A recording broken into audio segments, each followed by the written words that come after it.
I'm going to check 1, 2, 3 on the volume levels on X and social media platforms.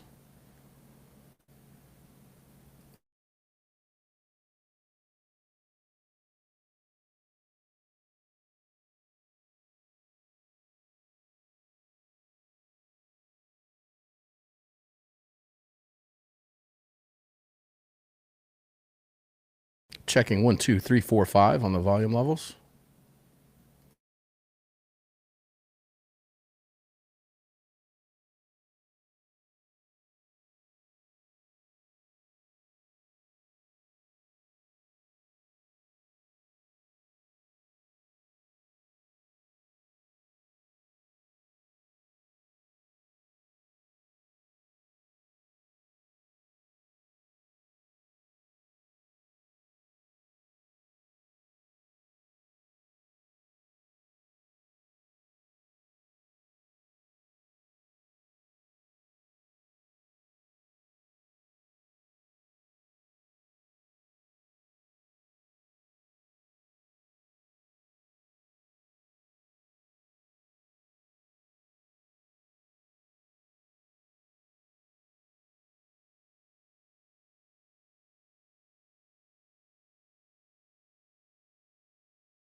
If they want to take my guns, they're going to have to bring a station wagon and a whole lot of friends, because I'm not giving them anything. From the Car Firearms Group studio at the Patriot Mobile Communication Center.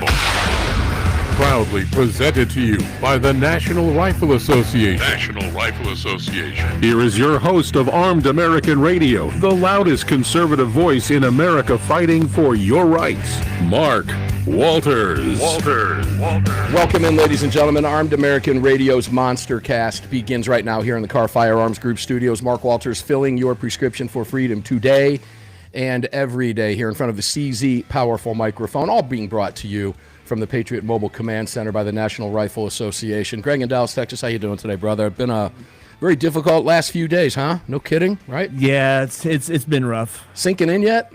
Yes and no. Going to take a while. Watching all the tributes online this past few days has been very moving, and it's been just kind of a bizarre dream. I feel like I'm living in, like a nightmare. Yeah, we're going to be marching through a huge guest lineup. Of course, Charlie Kirk is going to take over the conversation today on Armed American Radio. We'll discuss all different kinds of aspects of what just happened, not just to Charlie, but to America itself. And Greg, we are on our social media platforms, all of them. We are at facebook.com/armedamericanradio, facebook.com/armedamericanradio. You can watch us over there. Please like, share, and engage in the conversation if you would. We would appreciate it. Greg, I'll let you do your thing, and we'll get started with some opening remarks from me for the first segment. And then we've got 3 guests coming up with the Reverend Kenn Blanchard. After this, Alan Gottlieb and Cam Edwards. So let's get started. Sure, other places to watch the show are going to be YouTube and Rumble. Just do a search for Armed American Radio with Mark Walters. Over on X, we're at AAR Mark. You can also head over to armedamericanradio.org or .com. Hit that menu icon, then select your watch live or listen live option. If you'd like to join our live chat, just download Telegram, create your profile, and search for Armed American Radio Conversations. And here we are, folks, just mere hours, a couple days after the unthinkable happened, right? Assassination of Charlie Kirk. It's hard to still say that, frankly, and it probably will be for a long time. You heard that right, Charlie Kirk. He was a brother in arms, and even saying this in past tense is very difficult to do. He was a brother in arms. He was nothing short of a firebrand who lit the torch for a generation of young conservatives. He's the man who built Turning Point USA into a juggernaut against the radical left's assault on America, and it is an assault on America. We would be talking about that today. He was gunned down, of course, in cold blood while doing what he did best, talking, speaking truth to power on college campuses. And we all know the persuasion of that power on college campuses. So you guys take a deep breath with me here. We're going to hold hands and walk through it, because if you're like me, your blood is boiling. It is. I know it is. I've heard from a lot of you. In addition to that, your heart is broken, but your resolve, I guarantee it, if you're like me, is hardening like never before. We're not just mourning a man today, but we are staring down the barrel of a war that's been brewing for years, and it is a culture war, ladies and gentlemen. And we've talked about it for years on this program, but it has been brewing for years in this nation. It's a war on our values. It is a war on our freedoms, and now our very lives. Charlie wasn't just a podcaster, a radio host, a speaker, or a founder. He was a warrior. Flat out, 31-year-old giant who took on the woke mob. And he did it by simply engaging in debate. Who's the woke mob? The campus censors, the socialist indoctrinators. And he did it with wit, with fire, with unapologetic patriotism. And for that, what happens? Coward with a rifle, identified now as Tyler Robinson, a gutless shooter, hiding on a rooftop, close to 150 to 200 yards away, took him out with one shot to the neck in front of thousands of shocked students at Utah Valley University, but not just those students, because of today's technology that you hold in your hands or may even be listening to the show on today, the entire world to witness blood, chaos, and a hero falling limp right before our eyes. Eyewitnesses, brave kids who were there. We spoke with Ryan Petty's son, Patrick, on the show while this was happening just a few days ago on Armed American Radio's Daily Defense. He was there on scene, still traumatized. Some of these kids are holed up in their homes, unable to sleep, reliving the horror. And why? For what? Because Charlie dared to rally for America first, for borders, for babies, for the Constitution, for life, for freedom. So we're going to do the best we can to cut through the fog today, because this wasn't random, folks. It was not random. As the governor in Utah made very clear, this was a political assassination, plain and simple. Governor Cox called it exactly that, and he was spot on. The suspect is in custody now, turned in by his own family. Good on them for doing the right thing. But a lot of questions still burn. What radicalized this monster? Social media exploding, I wrote down today as I put this together, exploding with theories, a lot of conspiracy theories. We have to get to the root, and we know what the root is. The root is also the rot. Remove an O. It's the same poison that's been dripping from the veins of the left for decades. For decades. Don't believe me? They riot, they burn, they kill, they loot. We hold prayer vigils in peace and sing and pray. That's the evidence right there before your eyes. You can go back to not just Charlie Kirk, but there's a lot of problems in America today, folks, and it's on both sides here. We'll be fair, always are. United Healthcare CEO Brian Thompson in December of last year. Minnesota legislators in June of this year. Spouses too. Politically motivated, no doubt. Don't get me started, though, on the ghouls, and that's what they are, ghouls, crawling out of the woodwork right after Charlie's death. Screenshots from university faculty, the so-called educators, screenshots, posting on Facebook. You reap what you sow. This isn't a tragedy. This is a victory. It's disgusting. It's despicable, and it's right there before our eyes, and people are paying a price for it, as they should, thank God. You had an assistant dean at Middle Tennessee State, out. An MSDNC analyst, out. A University of Mississippi employee, out. Even a communications coordinator for the Carolina Panthers, all fired or facing some form of backlash, and good riddance to them. One of the worst, a Cincinnati barbecue joint. Greg, I don't know if you saw this, but a part owner of a Cincinnati barbecue joint. Oh, yeah. Yeah. Lucius Barbecue in Cincinnati. They lost their stadium contract because one of the owners cheered the evil and then doubled and tripled down in his statements. These are not isolated incidents. They are symptoms of a diseased culture where conservatives like you, like me, are demonized as Nazis, fascists, threats to democracy. How many times have we heard that? President Trump nailed it. The radical left compared wonderful Americans like Charlie to monsters. And now they spilled his blood to prove their hate. Trump called him legendary, said no one understood or understands the youth's heart better, and vowed to award Charlie the Presidential Medal of Freedom posthumously. And that's exactly what we need right now, is a leader like that, honoring our fallen, where the left stays silent, or worse, when they open their mouths. Erica Kirk, Charlie's incredible widow. It's hard for me to say that. But God bless her strength. She spoke out on Friday, standing by that empty chair on the show set, if you saw it, and I'm sure you probably did. And she said, the evildoers for my husband's assassination have no idea what they have just done. The cries of this widow will echo around the world like a battle cry. To that I say, amen, Erica. She's vowing to keep Turning Point USA roaring. The campus tours, the radio shows, the fight for faith and freedom. And they're planning a huge, massive celebration of Charlie's life, September 21st at State Farm in Glendale, Arizona, where the Cardinals play. 60,000 plus seats to honor nothing shy of an American legend, Charlie Kirk. Vigils are popping up nationwide. No riots in the streets, but vigils are popping up nationwide, and it's happening on college campuses across the country. People are honking horns, Old Glory is flying.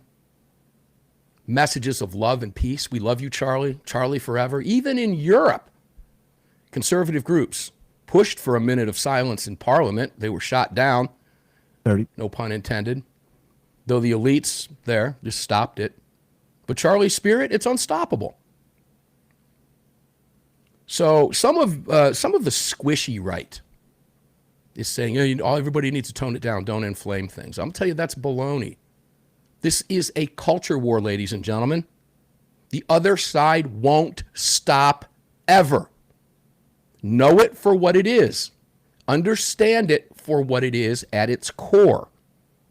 Only then can we defeat the evil that is out there that so clearly wants us dead. And they have proven it. 20. And sadly, they will continue to try to prove it. When we come back, we're going to talk with the Reverend Kenn Blanchard, get some words of wisdom from Kenn himself, the black man with a gun. We love Kenn Blanchard, then Alan Gottlieb and Cam Edwards. Don't go away.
Cameras are up.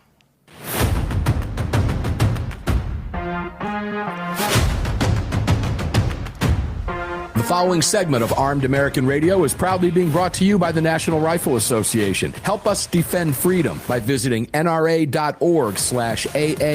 and join today. Welcome back to the show. Welcome back, ladies and gentlemen. It's a good time to mention to you on that rejoin, but please help us out. It's more important now than it has ever been, ever before, probably in the history of this nation to this point. But you need to get involved, because what I want to do before I go to Kenn, and I'll go to him in just a moment, but I want to let you know, listeners, that you're the backbone of the nation. It's time for you to rise up. Not rise up with violence. The left, that's what the lefties are thinking. But with vengeance. Vengeance at the polls. By supporting Turning Point, the fall tour. Keep Charlie's voice alive. Demand justice. And fight. And fight by joining these organizations and fighting this abhorrent agenda of the left. And a great place to start is the NRA. It's $35 for a year. Just do it. Like I said, we'll send you the range bag and all that stuff. You get it for free. Check it out at armedamericanradio.com. Let's go to the Reverend Kenn Blanchard, the black man with the gun, the bluesician. I love you, Kenn. How are you? Welcome in, and thank you for being here today. I appreciate it so much. Man, my brother, thank you for letting me be on the show tonight. Oh, my gosh. This has been some tough times, huh? Yeah, it's been very tough times. You and I have had an opportunity to talk a few times over the last few days, and I'm so glad you're coming on with us. I could use your wit and wisdom right now, and I'm sure my listeners across the country could as well. Throw me some wisdom, brother. We need it right now. In the shadow of the storm, you know, Jesus said, "Blessed are they that are persecuted for righteousness' sake, for theirs is the kingdom of heaven. Blessed are ye when men shall revile you and persecute you and shall say all manner of evil against you falsely for my sake." That's not like casual stuff right there. We're living that life right now. You might be surrounded by noise, by fear, and by ache of uncertainty. But guess what, y'all? You're not alone. The ground may tremble, the skies may darken, but the light within you is not so easily extinguished. You carry the prayers of those who believe in you, the legacy of those who came before, and the strength of a God who walks beside you. They call me the pastor of patriots, paladins, and pistoleros. I've been kind of like on the quiet side for a while, but I'm here. And even in the valley, let me tell you, you are seen. Even in the silence, you are heard. And even when you feel forgotten, you're remembered by the one who never forgets. So, like Mark said, stand, not because you're unafraid, but because you're needed. Speak, not because you have all the answers, but because your voice brings peace. And love, don't forget that part. Fiercely, freely, because love is the one weapon that never runs out of ammo. This is your friend and your brother from another mother, the Reverend Kenn Blanchard. How about that, Mark? Oh, man. Wow. Yeah, very, very powerful words, to say the least. Thank you for that. And guys, I had no idea where the Reverend was going to go with this today, but I had an idea it would be that powerful because I've known you for so many years. Yeah, we're like family. We are family, and you speak truth. And what you just said is everything that I could have heard from Charlie himself and have heard in various ways from him over the years, Kenn. And cool. I think if that message gets out enough, and I think there's evidence of it right before our eyes. Maybe you're not aware of these numbers yet, but the Turning Point organization right now, as of a couple days ago, had over 18,000 requests for new chapters on campuses across the country. That's college and high schools across the country as a result of what happened. And I understand today that number is over 30,000 and growing like crazy. Charlie Kirk has not been silenced. Physically on earth, he's been silenced. But his message rings. And I you know, when I was listening to Erica, his wife, I felt that. And Kenn, all I can say is I've got two kids. My daughter has been to a Turning Point before with my niece. Mm-hmm. And if my home is any indication, and I'm sure it is, my son and my nephew are now joining the two of them to go to Phoenix this year. They wouldn't miss this event in Phoenix for the world. Cool. And that's just doubled the attendance from my home. Imagine what that's going to be like around the world, Kenn. We need it. We need it this time. We get through this okay? So even in the shadow of a storm, man, light can shine. Well, yeah, it does. Yeah, but what's your recommendation for people who are very distraught right now? What do you tell them to do when they wake up tomorrow, when they lay their head on a pillow tonight? What's your number one reminder to them right now? What do you want them to do? What do you want them to know right now? You got to know whose you are. One of the biggest blessings of being a person of faith, of being a child of God, is that you are blessed to live in America. Don't forget that part. Don't negate the fact that where we are. And if one of you remembers, inspire the other. We can't be separated. You got to make sure that you find your brother, find your sister, find that one who understands and comfort them. We're supposed to be in groups. Jesus always sent people out by twos. Don't be a silo. Yeah, I guess that the old saying rings true. There's strength in numbers, particularly when faith is concerned, no question. And it is comforting. And when I looked around and I saw university campuses around the country singing and praying in groups of hundreds, if not thousands. I love it. Right? I love it. I love that. That we see that in America. And the sad part is sometimes it takes something like this. But boy, I'll tell you, this one is bigger than anything I've ever seen. You hear a lot of talk about this being a watershed moment in America, and I believe it is. And America will decide its fate. Watershed in which direction? Will evil prevail? And can evil prevail? It has temporary wins, but it's going to lose in the long run. All we have to do is continue to stand. The good thing about watching all these people is they're young. There's a whole bunch of old heads who thought, man, the younger generation is shot. But no, they're rising up. We got lions coming. It's a good thing. And that's what Kirk did so well. And, again, when I mentioned in my opening statements, we have to root it out. You remove one of those O's, and what are you rooting out? You're rooting out the rot, right? And a lot of that rot, in fact, I would say the vast majority of it is fomenting on campuses across this country, and it's been going on for many, many years. I believe, and I'll use this term, I don't mean this, pun is not intended here, but we are at a turning point, to be honest with you. And this is why Charlie was so effective, right?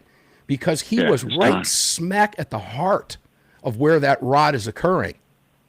And he was changing people's minds with the truth and with scripture and with faith. And it was working. And evil hated that, didn't it? Yeah. But he can't be seen. They're not going to be silenced because truth is forever. Love is forever. You can't stop that. Yeah, I stole one of your sayings. And I got to tell you, ladies and gentlemen, I did take it from the Reverend Kenn Blanchard. He told me one time not long ago, hey, Mark, we were just a private conversation. I said, Mark, he says to me, Mark, 30. He says, I got to tell you, he says, just in case nobody's told you this today, I love you, man. And there's not a damn thing you can do about that. And no truer words have been spoken, Ken. And with the 20 seconds that we have, I'm going to tell you right now, Reverend Kenn Blanchard, I love you, man. And there's not in case nobody's told you that today, and there's not a damn thing you can do about it. Ken, you've got just a few seconds. I appreciate you being here so much. Your words of wisdom and faith are just they ring so true. Where can people find you? I just got a new website called The Bluesician. You'll find it at Bluesician on X. And a lot of you will be blown away when Ken and I get together and play some guitar for you together, because we're planning on doing that in the very near future at an event. Reverend Kenn Blanchard, we love you. Thank you so much for being here, and thank you for those uplifting words. We appreciate it. Ladies and gentlemen, Alan Gottlieb, founder of the Second Amendment Foundation. In the next segment, don't go away. We'll be right back. We're going to move quick today, so buckle in.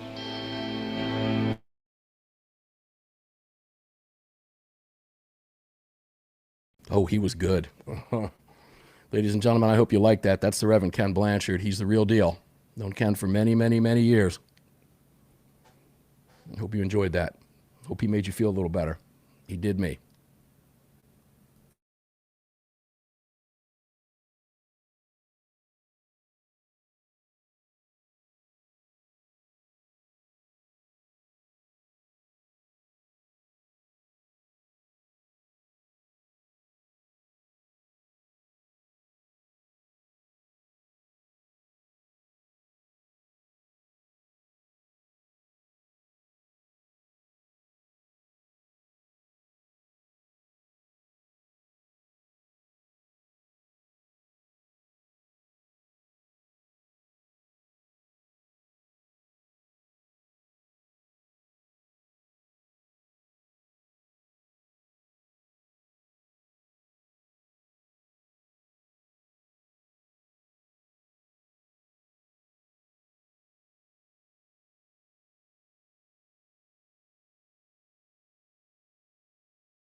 Hey, it's Andy Hoosier, the voice of reason on KQAM, Wichita's Big Talker, and you're tuned into the Armed American Radio Network. Now let's get back to the man himself, Mark Walters. Andy Hoosier, the voice of reason, KQAM, Wichita's Big Talker. We love Andy Hoosier. You'll hear Andy Hoosier on the program with us tomorrow. I refer to Andy as Wichita's favorite son. KQAM, we love you guys. You've been a great affiliate for many years, carrying both shows, and you have a good one in Andy Hoosier. And sometimes you'll hear him sit in this chair for me, and we have tremendous respect for Andy. Also, a Talker's Heavy 100 on the list for 2025. Thanks for that rejoin. Folks, you can join us over at armedamericanradio.com. If you have not subscribed yet to the podcast, you'll never miss a show. It goes up for you right after the live broadcasts air nationwide, 6 days a week. Make sure to subscribe to the Armed American Radio podcast on your favorite podcast platform. We are everywhere. Millions and millions and millions and millions of downloads, and we thank you for that. Joining us right now, the founder of the Second Amendment Foundation, the great Alan Gottlieb. Alan, welcome in on what is no doubt a very, very somber weekend and a very somber day and a very somber week for all of America. How are you today, my friend? As good as I can be based on what we read in the news and see on our TV screens. I'm going to use this word because I know you well enough to use this word, I guess. And ladies and gentlemen, Alan and I have not talked before this show. How disappointed are you in the events of this week, Alan? Well, obviously, I'm as disappointed as everybody else is or should be. Obviously, some of our opponents are not exactly upset about what happened. Some of them are even cheering it. It's just absolutely disgusting, But, Mark, it's not surprising, and it's not the first time it's happened, and it probably won't be the last time. And, I know full well as somebody who carries the torch for Second Amendment rights and is out there running organizations and speaking my mind out there that, I've been a target and been threatened many, many times as well. So it strikes close to home. Yeah, it's very sad. And watching his wife, Erica, give her comments the other day from Phoenix was very uplifting to me. Of course, my entire family gathered and watched it like many millions across the country did. But Alan, and I was able to confirm the numbers, just 2 days ago, Turning Point had 18,000 new requests for chapters across the country, both colleges and high schools. That number is now exceeding 32,000. Charlie Kirk is not going to be silenced. There's an awakening here that it feels different to me. Are you feeling that as well? It's a powerful movement, a powerful young man. Yeah, most definitely. I didn't know Charlie very well. I was with him 3 or 4 times over the years. But, I mean, there's no doubt that it backfired, and it's going to make him significantly more powerful over the years to come, and a legacy that he surely deserves. But we're also seeing, quite frankly, a lot of our opponents doubling down, so to speak, and particularly attacking gun rights. Calling him a hypocrite for supporting the Second Amendment, and he deserved what he got. And I think the only thing they hate more than guns is people who support gun rights. Yeah, and it's evident, ladies and gentlemen, that they hate the people. They hate the people. And that is an evil ideology. It just flat out is. Alan, what is your recommendation to gun owners? You bring up a very good point because, of course, there are many on the left that waste no time whatsoever in attacking our gun rights, calling for, bans on everything. And I'm hearing now nobody deserves a gun anymore. There should be no semi-automatic guns at all. He didn't use a semi-automatic gun. He used a bolt-action rifle. It's all nonsense. It's all political doublespeak. It's all agenda-driven nonsense and garbage. What's your recommendation for us today? Before the recommendation, they treat all guns, even single-shot rifles, as so-called assault weapons, and we want to ban them all. They don't understand that, a gun does not have a brain to hate with or a finger to pull. And banning guns surely doesn't solve any problems. And, it doesn't get rid of violence in our society. My advice to our people, though, is don't overreact and don't adopt the tactics of the left. That's what they're trying to bait us into doing. So we should be extra careful both in our rhetoric, our words, as well as our deeds. And I'm going to add something to that. And I'm going to say social media, ladies and gentlemen. It's very, very easy to be upset and say something stupid in a fit of anger. And that is not what you want to. That's not what you want to experience. It's not where you want to put yourself. Let the other side make fools of themselves, Alan, and many of them are, and it's costly to many of them. Many people are losing their jobs. We're at a point in America. I've said for many years, I think social media is doing tremendous damage to the psyche of the nation. While it has its good, it's opened up Washington. It's opened us up to see the levels of corruption that have gone on, and we're able to put a stop to it. It has its good. But we're witnessing the absolute bottom of the barrel of it right now, Alan. And the toothpaste is out of the tube. Can America be fixed? We definitely can, and not just America. This is a worldwide problem. And I don't like to necessarily blame social media. I like to blame from the people on social media. Right. Again, it's just like a gun can't pull its own trigger. Social media doesn't do its own posts. It's the people. And, and quite frankly, there's a lot of people out there, particularly on the left, that are very alarming and very scary. And let's be honest about it. It's partially why you and I carry a firearm for self-protection, is because there's a lot of lunatics out there, people who will do things that are very destructive. Oh, and I've heard, and I know some of the things you've gotten. I've gotten them myself. And it's vile. It's hateful. But, I guess it comes with the territory to a certain extent. With the 2 minutes that we have here, can you update us on what's going on at Second Amendment Foundation? We've got a full schedule, and I appreciate you working with us today on the schedule and bringing you in a little bit later than normal for this one segment. We're giving you the longest segment of the hour. What do we need to know that's happening right now? What are the biggest things that the Second Amendment Foundation is working on? And I do also want to mention Gun Rights Policy Conference. So let's make sure we get that in as well. Yeah, we're working on a number of amicus briefs right now in a number of cases, particularly magazine bans. Of course, we've got the Gun Rights Policy Conference coming up. And this week we've been cheering the appeals court ruling in Florida striking down their ban on open carry. But the Gun Rights Policy Conference is now right around the corner, September 26th through 28th in Salt Lake City. And a great lineup of speakers. We're working very diligently right now on our major national event of the year. Yeah, ladies and gentlemen, I'm going to repeat that again in case you missed it. The Gun Rights Policy Conference, September 26th, 27th, and 28th. That's Friday, Saturday, and Sunday coming up in about just about 2 weeks from right now. So if you can make it, please do. All you've got to do is get yourself there. The event is free to attend. We have great room rates for you. It's at the Marriott downtown in Salt Lake City. Get yourself there, and I can promise you, you will not be disappointed. And the fireside chats are lining up to be great. I'll be emceeing the entire event all day Saturday, and I would love to introduce you to Mr. Gottlieb, myself, and many, many others who will be there on scene. So please, if you can be there, please do. More important now than ever to participate in these functions. Yeah, and register. You can register at saf.org. saf.org.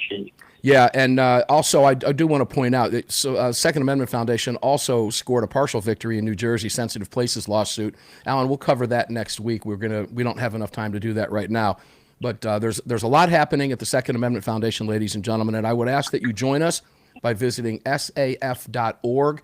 saf.org. You can join us there. You can donate to the organization there. You can help us out. And for gosh sakes, if you can make it, saf.org/GRPC, and come shake Alan's hand. Come say hello and meet us. Alan, I'll give you the final word. We've got 30 seconds. Take it away. I love your listeners. I get to meet them a lot at Gun Rights Policy Conferences every year, and I look forward to meeting more of them this year in Salt Lake City.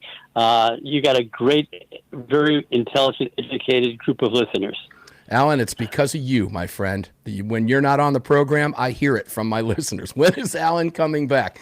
Ladies and gentlemen, that's Alan Gottlieb, founder of the Second Amendment Foundation. Alan, thank you for being here with us today. We appreciate it very much on a somber September 14th. Guys, be at the GRPC with us September 26th, 27th, and 28th, and come say hello to Mr. Gottlieb himself. This is the 40th anniversary of the event. When we come back, Cam Edwards from BearingArms.com and Cam & Company. We're whipping through the hour. We'll be back right after the break. Don't go away.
Guys, we'll be back at you in about a minute. Greg, do we have Cam yet? 30. Yes, we do. Okay, Sorry. good deal. That's all right. Thank you. Cam Edwards coming up, guys.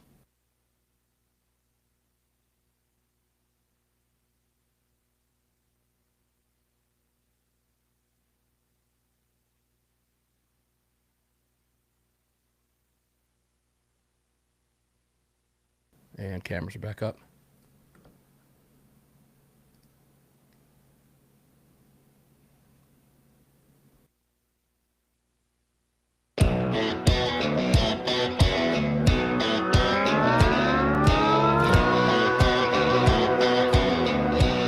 This segment is brought to you by Attorneys on Retainer. Get the only self-defense program for gun owners backed by a real law firm, the Attorneys for Freedom. Visit them online at attorneysonretainer.us. Welcome back.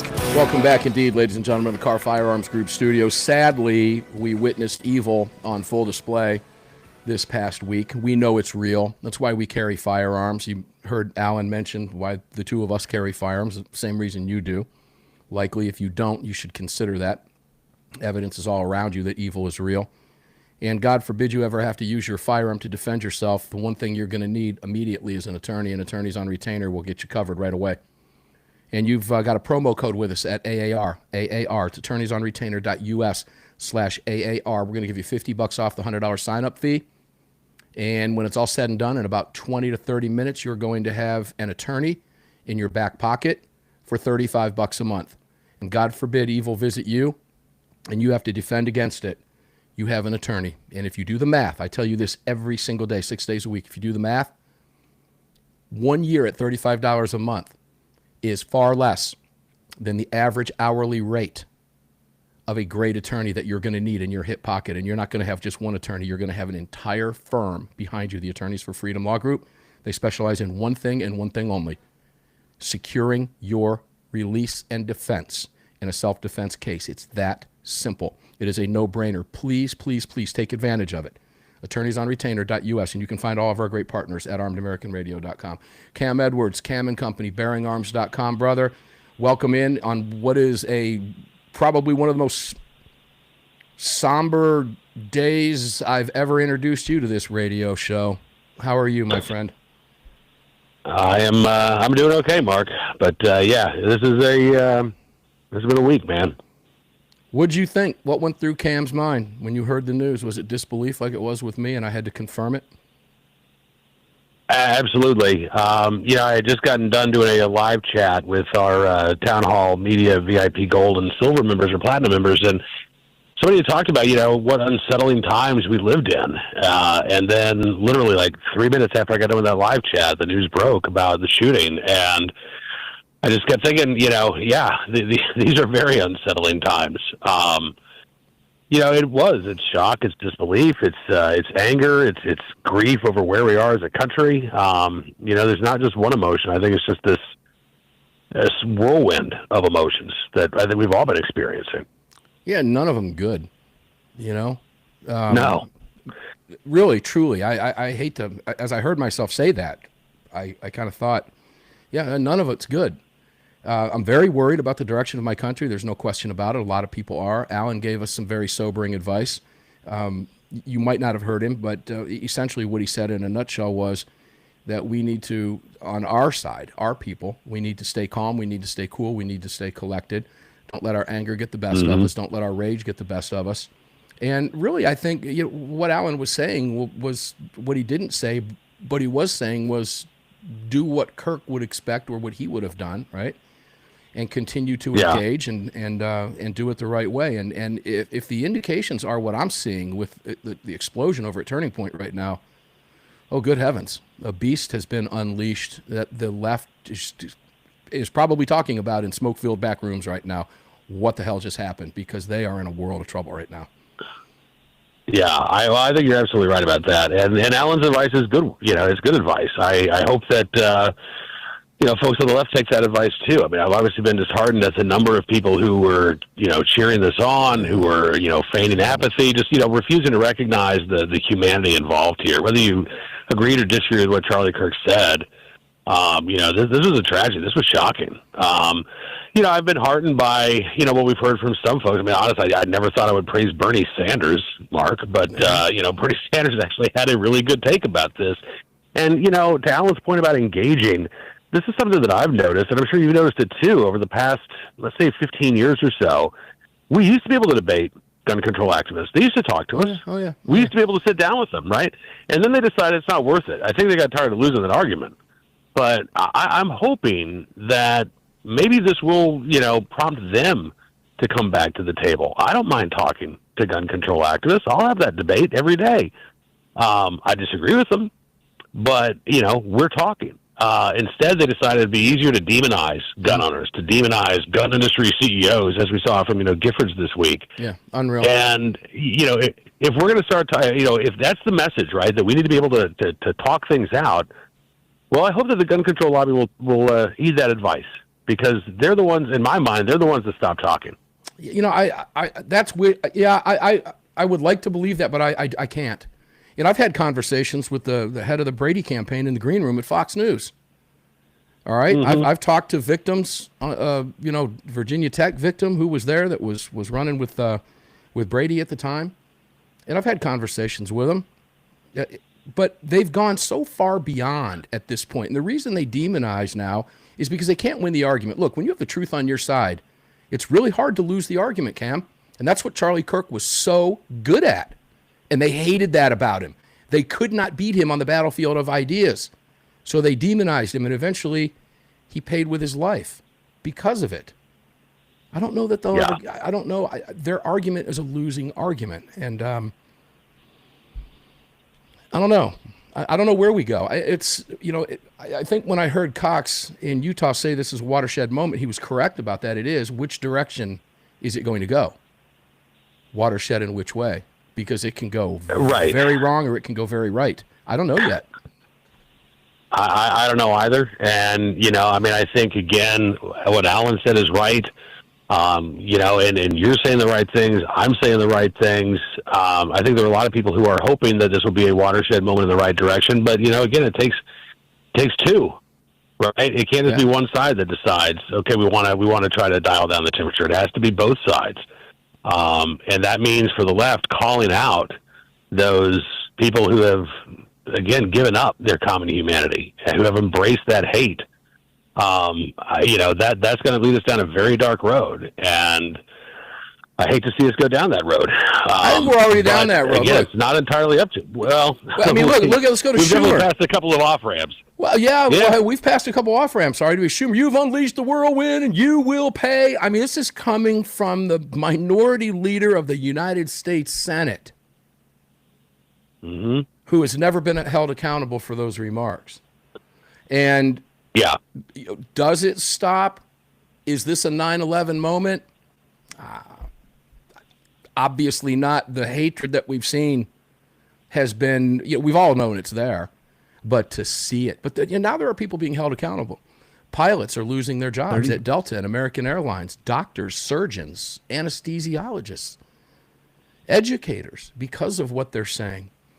Cam, it's been a rough week, man. I appreciate you being here, and particularly for just one segment. I could do 3 hours with you all day long, so thank you for being here. Tell people where they can find you, brother. We're getting ready to close out the hour. Yeah, you bet. BarronArms.com. You can check out all of our posts, also the Barron Arms Cam and Company website. We're going to be talking with their podcast. We're going to be talking with Rick Travis from California Rifle and Pistol Association tomorrow about the Glock ban bill and some of the other gun control bills snuck in at the last minute. So you can check that out tomorrow. But, Mark, I always appreciate the invite, man, and even if it wasn't 3 hours, I'm glad I got to spend a few minutes with you tonight. Oh, likewise, my friend. It's always a pleasure. It's great to hear your voice and your wit and your wisdom. Cam Edwards, everybody. He is a legend for a reason. Thank you, Cam, for everything that you do. I'm looking forward to seeing you in 2 weeks in Salt Lake City as well. Ladies and gentlemen, just another one you can come out and shake paws with is Cam Edwards. If you feel that you can join us at the GRPC, the Gun Rights Policy Conference, September 26th, 27th, and 28th, in just 2 weeks from now at Salt Lake at the Marriott downtown. Sign up.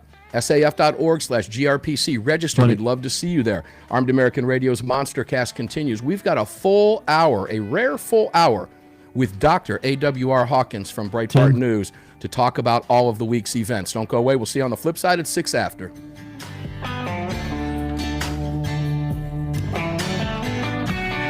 You just filled your prescription for freedom. With Mark Walters, presented by the National Rifle Association The National Rifle Association.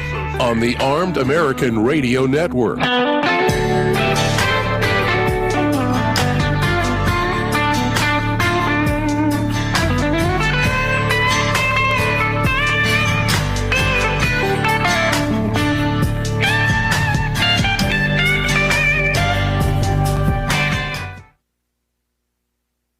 All right, guys, we're going to take a quick break here. We'll see you at 6 minutes after the hour. As I mentioned, closing out that final segment, AWR Hawkins from Breitbart News will be with us for the hour. He has written extensively about the events of the previous week. He knew Charlie Kirk.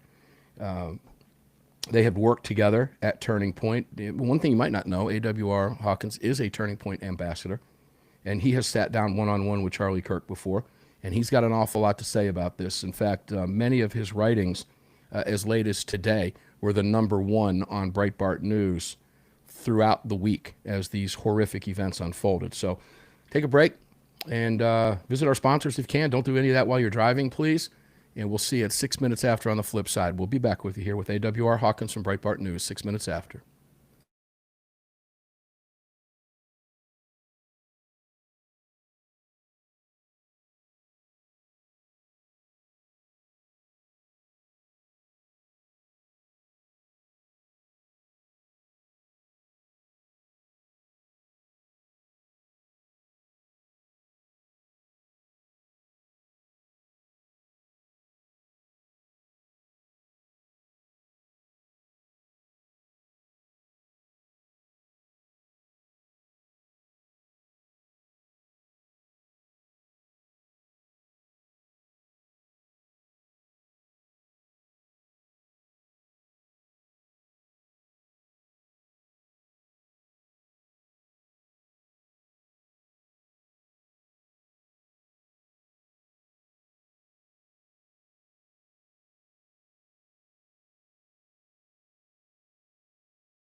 guys. We're back at you. Hour 2, buckle in.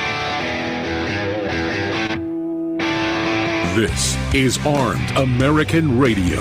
If they want to take my guns, they're going to have to bring a station wagon and a whole lot of friends because I'm not giving them anything. From the Car Firearms Group studio At the Patriot Mobile Communication Center. Proudly presented to you by the National Rifle Association. National Rifle Association. Here is your host of Armed American Radio, the loudest conservative voice in America fighting for your rights, Mark Walters. Armed American Radio's Monster Cast Hour 2 is now well underway, ladies and gentlemen. If you're just joining us, welcome to the program. If you're rejoining us, welcome back to the program. You can watch us here in the Car Firearms Group studios at the Patriot Mobile Command Center, on the CZ microphone here in the Car Firearms Group studios, over at facebook.com/Armed American Radio, facebook.com/Armed American Radio. And Greg in Dallas, welcome back, brother. Thank you for doing what you're doing. We appreciate it. I'll let you tell people where else they can watch us all over social media and participate in the chat and fun stuff, and we'll get going. We've got a full hour with AAR Hawkins from Breitbart News. We sure do. Other places to watch the show are going to be YouTube and Rumble. Just do a search for Armed American Radio with Mark Walters. Over on X, we're at AAR Mark. You can also go to armedamericanradio.org or .com, hit that menu icon, then select your watch live or listen live options. To join our live chat, just download Telegram, create your profile, and search for Armed American Radio Conversations. And that will do it. AWR Hawkins, Breitbart News. We've got you for the hour. It's going to fly right by, ladies and gentlemen. I can promise you that. How are you, my friend? I'm doing great. How are you, buddy? I'm doing good, and I appreciate you giving us an hour today. You have written extensively about the horrific events of this week, so much so that I'm not even really sure where to start with you, so I'm going to start here. I'm just going to ask this question. And as I closed out the previous hour, you knew Charlie Kirk, and when you saw this, when this news broke, what did AWR Hawkins think when you heard this? What went through your mind? I was shocked, but not shocked. That's what went through my mind. Which is understandable, because I guess I would describe that the same way. I understand the shock part. Help me with the not shocked part. Why were you not shocked? What made that stand out to you? Well, the left has fomented not just a divisive environment. Obama did the divisive environment, the divisive setting in politics, but the left has turned it from just being a divided body politic to being one side literally inflicting violence. Office holders on down, not just the freaks in the street in their Antifa masks, but office holders on down threatening violence. You remember the Maxine Walters speech, and you can catch Chuck Schumer saying some things no grown man should say if he wants to be respected, and just it's very insightful. And by insightful, I don't mean that he is able to look into something and understand deep truths. I mean it incites violence. That's what I mean. I'm saying INCITESUL, and so that's why I was shocked and not shocked. Well, but now I will say this: I was sickened. That's for sure.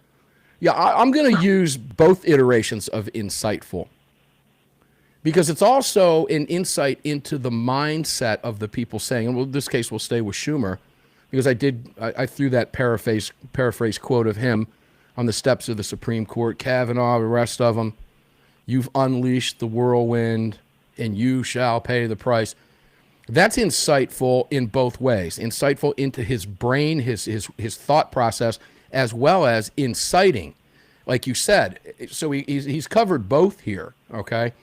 The not shocked aspect of it for me was I was fully well aware of that something like this could happen. I was not expecting it by any stretch. But we all knew it could happen, didn't we? Oh, yeah. I mean, I think that's a good way to put it. I was fully aware that the table had been set, but I didn't expect it that day, not at Utah Valley University, and it was not. It was. You saw that video, and there were many of them. But when you saw the video, you knew. Yeah, that's the end. Yeah. That's it. Yeah, that was evident, and it was really sad that we were reporting that live on the show as everything was unfolding. It was terrible. I'm not upset that those days are over. Yeah, that was a rough week last week. It really truly was for a lot of different reasons. But I think more than anything, I mean, I know how much you love your country, and I know how much you fight for it. You're one of the greatest speakers I've ever heard, and when you talk to the young Americans out at the Reagan Ranch, you instill into them some of the very same values that Charlie Kirk has been so successful with. And you've been wildly successful reaching that age group. Now, we're seeing, and the numbers are in today, AWR just a couple days ago, Turning Point, which is based in Phoenix, Arizona, had 18,000 new chapter requests just 2 days ago, almost immediately after what happened to Charlie happened. And today that number is up over 32,000. And you've talked to this age group on more than one occasion at the Reagan Ranch. He got through. And this is evidence of that. Is this, to use the name of the organization, is this a turning point for us? I feel it is. I agree with you. I think it is. And I think, look, let's be honest, too. Normal people and conservatives are normal. Normal people are sick of these freaks and these Antifa hippies and just the scum of the earth setting fire to buildings and rioting and destroying businesses. We've been tired of it for a long time. And what they did to Charlie, when they did that, it was almost like they thought they were trying to prove they could get in our face and nothing would change, like that they owned us, so to speak. And I believe what they're going to learn is the other way around. They're going to learn that they're going to get shut down, that they did this under a president who is very serious about using the DOJ to get these people off the streets and where they belong, which is asylums and prisons.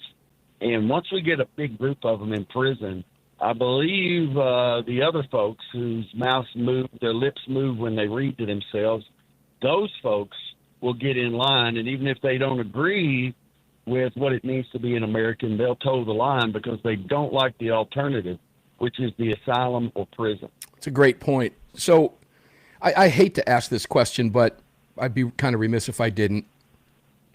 There are certain things that we can expect, or certain things that you and I have come to expect when we see certain types of stories, when we see certain types of crime, and we watch the media reaction based on what the media tells us or leaves out.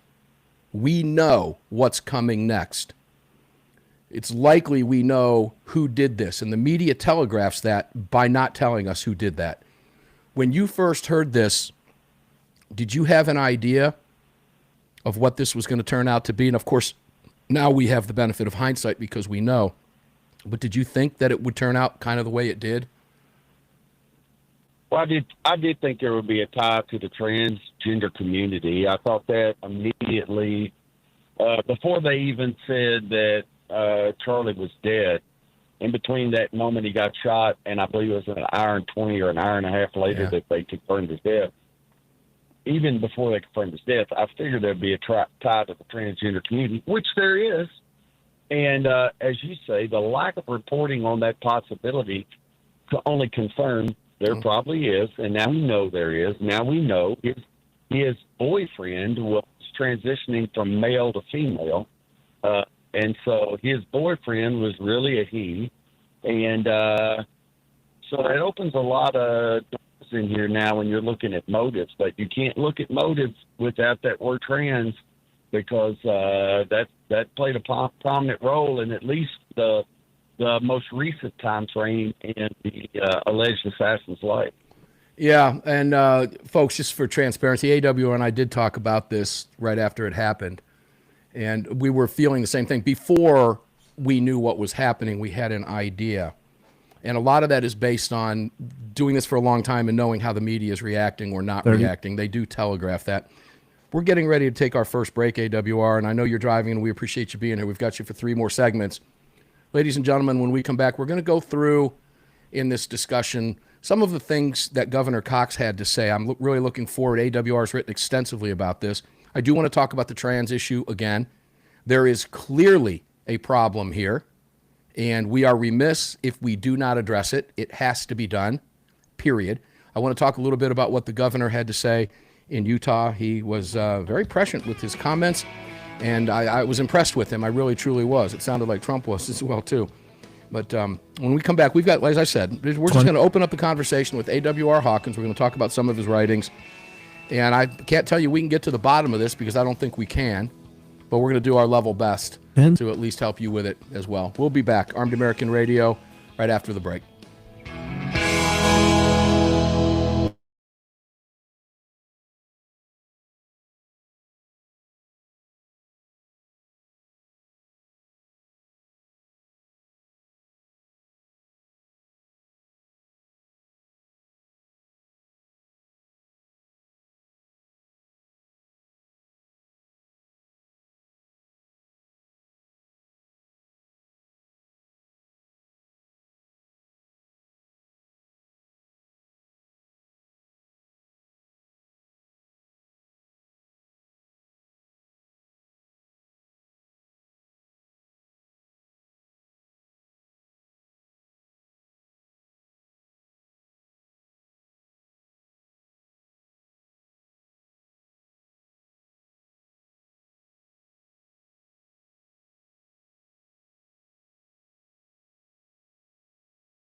Your mic is live, by the way.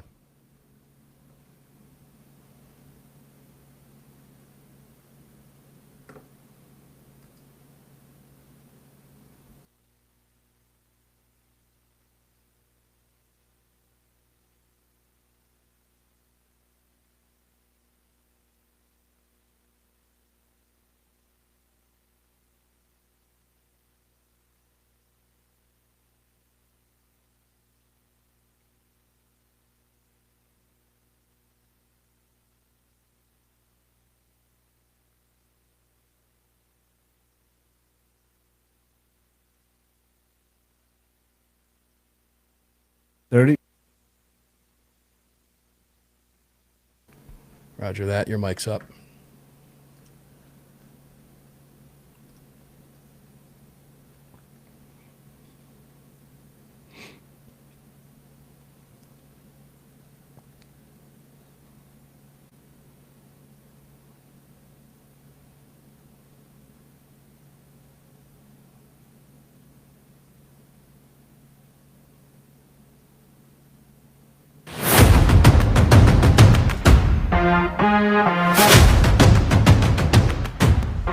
following segment of Armed American Radio is proudly being brought to you by the National Rifle Association. Help us defend freedom by visiting nra.org/AAR and join today. Welcome back to the show. Yes, welcome back to the show, guys. Car Firearms Group Studios lit up for you. The on-air signs are blasting outside the studio doors here at the Patriot Mobile Communication Command Center. Mark Walters in front of the CZ mic for you. And you know, it's all being brought to you by the National Rifle Association and all of our other great partners over at armedamericanradio.com. We'll get to some of those in just a few moments, but I would ask you to please join us at the National Rifle Association right now. The calls for gun control are amping up by the left, predictably, even though, and we're going to talk about this with AWR coming up on a piece that he wrote about Mother Jones, which really exemplifies, and he uses the words, the impotency of gun control, which was admitted by Mother Jones while calling for more gun control. It's just one of those things where you hear Ryan Petty say on the show all the time, the left will never stop, and it's true. And one of the ways that we can combat this is by getting involved and making sure that we say enough is enough. Because I'm telling you right now, we're in the driver's seat right now. And it requires every single one of us to take advantage of that. We are in the driver's seat right now. But we need your help. Please join us, or rejoin us if you would, at the National Rifle Association. You can do that. We make it easy for you, and we're going to give you some free stuff to do it too. NRA.org/AAR, NRA.org/AAR. 1 to 3 year membership is going to give you a range bag, and a 5-year or life membership is going to get you the 10x42 super high quality binoculars with the lens caps and the case. So please, won't you join us? Get in this fight with us. You can no longer sit on the sidelines. If the events of this week have not proven that to you, I don't know what will. But we need you on every front. And the first thing you can do is help us there at the National Rifle Association, who is doing incredible work now with groups across the country to see to it that these pushes for gun control are squashed right smack in their tracks. Let's get back over to AWR Hawkins from Breitbart News. AWR, a lot of left, Jasmine Crockett being one of them, saying some of the stupidest things I've ever heard. Just when you think they can't get any dumber, they do. And Jasmine Crockett definitely does. If I have time, I'll go to that. But you've got a great piece up about from Mother Jones, David Korn, who called for gun control right out of the box. And he's their Mother Jones Washington bureau chief. What did he say? I mean, he talked about how many guns there are. He approximated it at 500 million, and we're probably pretty close to that. We may be a little over it. But so that's a fair guess. And Manning talked about how many guns that means per American, because I think we're at 340 million Americans approximately. And basically said that what that means is it only takes either one person or even, I believe if you look at it on map, it's not even a whole person. So, but how minute one person committing a crime with a gun, that's all it takes to have something as heinous as we saw on Wednesday. And he goes on to say, and there's really no way that you could prevent someone from doing something. And then he followed that up with, but we could still push gun safety laws and firearm restrictions. I mean, these people, the elevator, you know, they got, maybe when you get an elevator, it's got 28 buttons. This guy's elevator, though, is only hitting those first 7 floors. The rest of them are vacant. And he doesn't know it, I guess. He just would keep writing.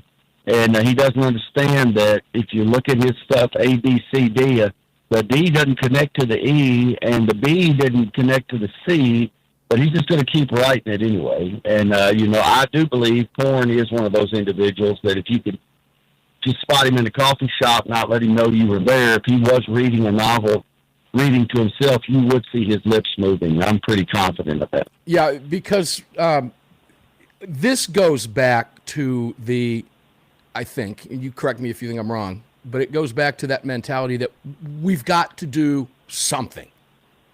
No matter what it is, we can just say we did something. And these are the people that want to ban so-called assault weapons when this was a 30-06 bolt-action rifle. Would you be kind enough to tell listeners who might not know the difference? Would you explain the difference between a semi-automatic rifle and a bolt-action 30-06 Mauser that was used? Right. Well, there's a big difference because the bolt action has to be cocked between every shot. A bolt action rifle is so rudimentary, it's basically like a single action revolver. Whereas a single action revolver, you have to manually cock the hammer back after one shot in order to get another shot. You have to manually cock the hammer back. By so doing, it turns the cylinder, and now the hammer is cocked. You can pull the trigger and hit the primer on the new shell casing that is in the cylinder that rotated. And that kind of simplistic firearm, rudimentary firearm, that's exactly what a bolt action does. You pull the trigger, you shoot it, then you have to raise the bolt, pull it all the way back, push it all the way forward. When you pull it back, it releases the spent shell casing. When you push it forward, it grabs the new cartridge, and then when you drop it back down, it locks that new cartridge in battery, and now you can shoot the gun. But whereas with the semi-automatic, you can just pull the trigger, and it will, by the nature of its action, load itself. And so as long as you have another bullet in the magazine, it will grab that next bullet and be ready to fire the next time you pull the trigger. But you don't have that benefit with a bolt-action rifle. You have to manually load that gun.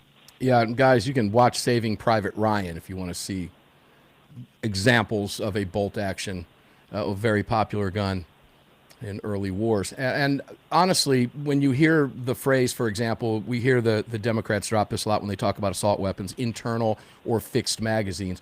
The bolt action, typically internal, as you point out, holds about 4 to 5 rounds. And again, I think this rifle held 5. This one held 5 rounds? Okay.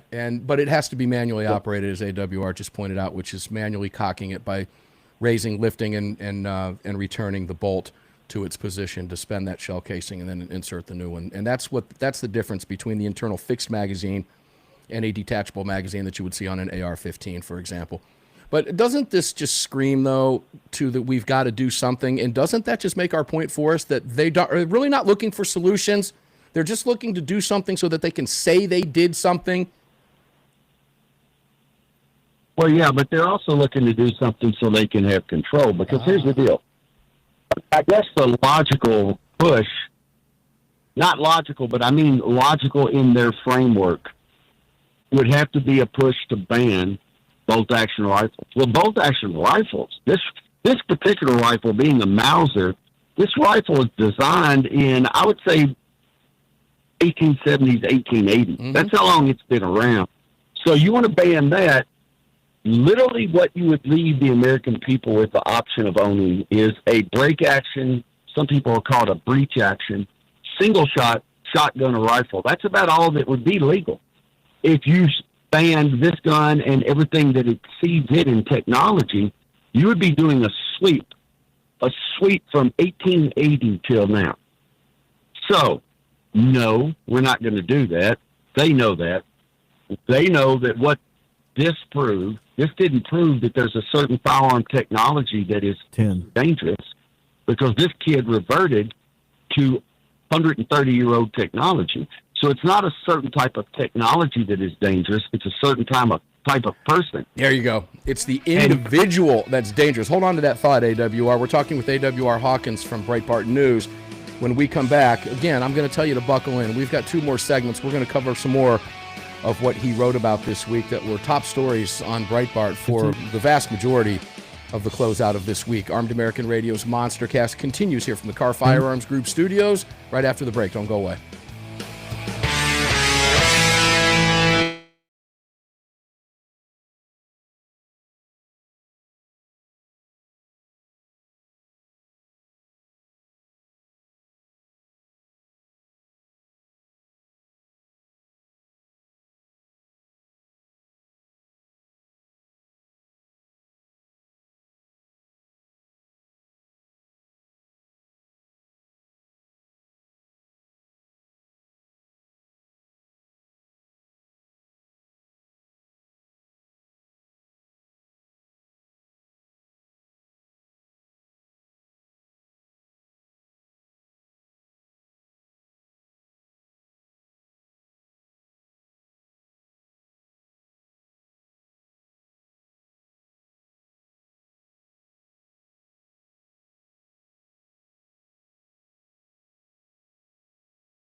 Hi, it's Mike Gallagher wanting to let you know that the crew of the Desperado Sport Fish in Virginia Beach, Virginia supports Armed American Radio and the Second Amendment, and I'm right there with them. Now back to Mark Walters. Yeah, Mike is awesome, by the way. You can check him out. Salem Radio Network every morning, Eastern Time, 9 to noon, and on the West Coast, you can listen to him 6 a.m. to 9 a.m. I would highly recommend that you do. Mike's got great insight, always have, and he is a huge supporter of our Second Amendment rights. Welcome back, guys. And if you want to meet some great supporters of our Second Amendment rights, September 26th, 27th, and 28th at the Gun Rights Policy Conference coming up in Salt Lake City. You get there, we'll give you a great room rate. The events of the weekend are all free, including the lunches, and there's happy hours, and everything is cut rate, and a lot of it is free for you. And you get to meet the likes of AAR, Hawkins, Alan Gottlieb, myself, Cam Edwards, and many, many, many others who will be there in attendance, including some politicians, and I'll be doing a couple roundtables up there. I'll be interviewing Sarah Weaver. Yeah, that's right, from Ruby Ridge, and a number of others as well. So make sure, if you can, visit saf.org/GRPC, register, and come out and meet us, okay? Come out and say hello. We'd love to have you there. AWR Hawkins, Breitbart News, welcome back. So let's combine a few topics together, because you've written extensively about Cox, Spencer Cox, the Utah governor. I did not know a lot about Spencer Cox, knew who he was, have seen him speak from time to time, but of course not to the extent that most Americans have seen over the events of the past week. But I thought he did a hell of a job under very difficult circumstances. The left liked to twist what he had to say. They're trying to take it away, make this person MAGA, and they're using Cox's words. Where they said he was one of us, when in fact what he was referring to was a Utah resident, not a political affiliation. But the left never stops. They'll lie about everything. But he did a great job as this investigation was unfolding and being what I felt was very transparent. And he also talked a little bit about the accountability aspect of what was going to happen. He made it very clear that Utah has a death penalty. What's your take on how Spencer Cox handled this from the outset? I thought he did a great job. I thought he was very well spoken, and he's so calm. Yeah, that you probably didn't expect to hear the emphasis on the death penalty, but he's just making clear, that this guy's going to face justice on the maximum end, and I think that's what's got to happen. He has to get a trial. I understand that. He'll get his appeal. I understand that. But if he's found guilty and he doesn't win appeal, then he needs to be killed. He needs to be killed quickly. And people need to know, if you take your hunting rifle out and you shoot somebody in a public place, and especially you shoot them in a way that you make it a spectacle, then you're going to die. And there is that great option in Utah of the firing squad. Right. And just how much irony would there be in that if the state takes his life with a firing squad? And so, it's a win-win in that way. So I like Cox. And Cox is leading the way, right? It was just this morning. I wrote that piece yesterday about the kid having a transgender partner. And I had a lot of people on Twitter go, I'm waiting for the proof. I need some proof. Well, number one, I'm not going to write it without proof. Mm-hmm. I don't roll like that. I'm not going to. So you can trust if I wrote it, I have proof. But for people who are that way, this morning Spencer Cox said, yes, well, I can confirm that his partner was a male transitioning to female, and that the FBI confirmed that too. And so that's just how it is, folks. You might not want to hear it. I think, man, I just don't want to hear that. Well, you might not want to, but that's just how it is. Well, that's just too bad. Facts are facts. Facts are stubborn things. I'm not upset. It is what it is, folks. It's just that simple. And whether you, like you just said, AW, whether you want to hear it or not is not the issue. The issue is what is. Now, I'm not going to sit here and tell you I have answers to the disease affecting this country right now. I don't have the answers to it. I have my thoughts and my theories as to why we are where we are. And a lot of you would agree with me and a lot of you would disagree with me, and that's fine. I don't care about that. But AWR, we cannot walk away from what is. And of the three huge events, they've all been trans. or trans-related, related to the movement. What does that say? Well, I just think there's no denying that it affects your mind. I mean, you think I'm a male, but I'm going to pretend I'm a female, and to help me pretend, I'm going to get a doctor to cut my parts off, or vice versa. I'm a female, but I want to be a male, and I'm going to pretend, and to help me pretend, I'm going to get a doctor to cut my parts off and change things up. I mean, if that is not some type of psychosis, if that is not some disorder, if that is not a mental illness, then we need to give up the phrase mental illness, because it certainly is. And that's why I don't know how many radio shows I've said it on this week. And I may have said it on yours before, but I'll say it again. If your birth name is Robert, I will no more be persuaded to call you Jennifer than I will to call you George Washington. It's just not going to happen. And that's the life we've got to get back to in America. People who want to be called by a name of the other gender, other than their birth gender, I don't know if we just ignore them and just say, no, it's not how it's going to be, Robert, or if we laugh them out of the room. I really don't know the answer, but they're going to have to know that there won't be any sympathy for those stupid questions anymore, that we are not anymore going to pretend that you can change your gender. We're just not going to do it. And so, don't try. Yeah, what you've just done here is you've addressed one of the elephants in the room, and that is the culture war here that's going on. This is part of what's being shoved down our throats as part of the culture war.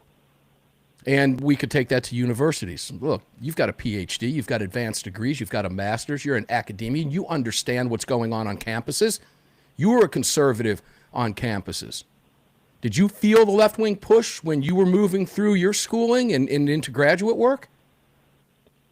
Yeah, they asked me to quit twice.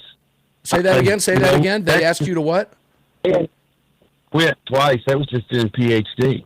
And, yeah, I mean, they are the Marxist presence, the hard left presence in academia is amazing. I learned during my PhD. See, they didn't really teach me history during my PhD. They taught me methodology, how to study history and process it. And of course, they did that in hopes of instilling a Marxist methodology in me, so that I would run all historical facts through a Marxist strainer, so to speak. You think about straining something over your sink, so that then when those facts were dispelled by me, or when they were spoken by me or taught about by me, I would do so as a Marxist, and I would do it via a Marxist worldview. But I'd done enough personal reading that I laughed those professors out of the room. I literally did that. I can remember making over certain comments that they would make. I would just call them out, and I can remember making professors so mad. I could see, the way I would describe it to my wife, I could see the veins in their necks switching places, just the twitching. But I refuse to swallow the Marxism lie, but that's their goal. And if you have a kid, even if your kid is in academia in a liberal arts school that is talked of as if it is, well, at least it's not liberal. They say it's almost conservative. I don't care what label they use, unless the kid is somewhere like Hillsdale or something like that. He or she is being fed a truckload of Marxism every day. All right, I want to continue that part of the conversation, because that's going to there's somehow this will provide answers down the road. And it starts at the educational system, ladies and gentlemen. That takes us right back to Charlie Kirk, because that's what he knew. That's why he was there every single day. He knew the importance of what you just heard from AWR Hawkins at Breitbart News. And we will continue that in the final segment of this hour. We thank AWR, who is traveling right now, for joining us for the hour and taking time out of that travel to do this, to be here with you today. Armed American Radio's Monstercast has one more segment in hour 2. We'll be right back with AWR. Don't go away.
You know that a self-defense incident can happen anytime. That's why you need Attorneys on Retainer. They're the only self-defense program backed by real attorneys who specialize in self-defense cases. Visit them online at attorneysonretainer.us. Welcome back. Yeah, guys, you know where to go here. I'm holding up the card for you, Attorneys on Retainer. I have one and you need one. attorneysonretainer.us/AAR. If you carry a gun, have an attorney. It's $35 a month. No brainer. Stupid not to. Don't be that person that says, oh man, I should have paid attention. You don't want to find yourself in that boat. Trust me, because that boat's going to sink. And when you do need the attorney and you don't have one, it's going to cost you everything. It's not necessary. attorneysonretainer.us/AAR. Just make the call. It's that simple. Visit that website. You're going to get $50 off the sign up, and you're going to have an attorney in your hip pocket immediately. An entire team. It's a no-brainer. Do it. Visit all of our partners, including attorneysonretainer.us/AAR at armedamericanradio.com. Bud's Gun Shop's got some great stuff going on over there. Goat Guns, great stuff going on over there. We'll talk about more of our partners coming up as well. But you can find them all at armedamericanradio.com. And before we get going back with AWR and what's going to be a very important last few minutes of the show, tomorrow, I just got an alert here. Greg, I want you to jump in here if you would. Fox News just announced that J.D. Vance, Vice President Vance, will be hosting the Charlie Kirk Show tomorrow. Hey, that's pretty cool. And you, my friend, will be running the show. Yeah, that's correct. So congratulations there. And the reason I say that, guys, is because this is likely going to be, I know I'm going to be listening, is likely going to be one of the most widely listened to radio programs in many, many years. Yeah, this is going to be one of those programs that people record and probably listen to again later on. I mean, I'm a weirdo like that. If I hear, something like that happen, I'm definitely recording it. But it's going to be interesting, and I am happy to be part of the event. Yeah, congratulations, brother. And that's going to be, hey, I know that guy. That guy runs my show. Yeah, so good for you, man. Congratulations on that. Thank you. I know you'll do an awesome job because you're the best out there, and thank you. We're thrilled for you, so congrats on that. AWR Hawkins, welcome back, brother. I want to go back to this education deal. When we were closing out that last segment, I made mention, asked you about your experiences in college as you were moving through the graduate programs and finally got your PhD and the pressure that you felt. Charlie Kirk knew that, probably. Correct me if you think I'm wrong, AWR, but I think he knew that better than probably anybody else, save for people like you who were there, because a lot of these kids go through these programs and don't even realize what's happening to them, which is part of the reason we are where we are. But Kirk knew that, and he was a master at it, and he was incredibly successful at it, which is why what happened, sadly. Is my view of that oversimplistic? Well, no, I think there are a lot of things that went into it, but his stances, you're right, his understanding of education, his stances on transgenderism, his stances on the importance of the family, of being a father. And a father right now, in our culture, being a dad is not, it's give it or take it, who cares? And he was bringing back the focus on the importance of the father to the family and the importance of being married, staying married, those kinds of things. And so every part of it, what you're saying was most certainly a facet of what he was teaching, and yes, he understood it. But it was the whole of the teaching. And these heathens, like this animal that shot him, they couldn't handle it. And it may have been just the transgender part that teed this kid off. Who knows? I mean, I don't know. I don't pretend to know, but that's how it would seem. But he's an animal either way. So I will quit, and I'll say it out loud. I will quit my job at Breitbart if I can flip the switch or drop the flag to give the shooters the signal. If Utah executes him with a firing squad, I will quit my job tomorrow to be the wave the flag and just pull the trigger. Yeah, I think there's going to be a line for that, quite frankly. But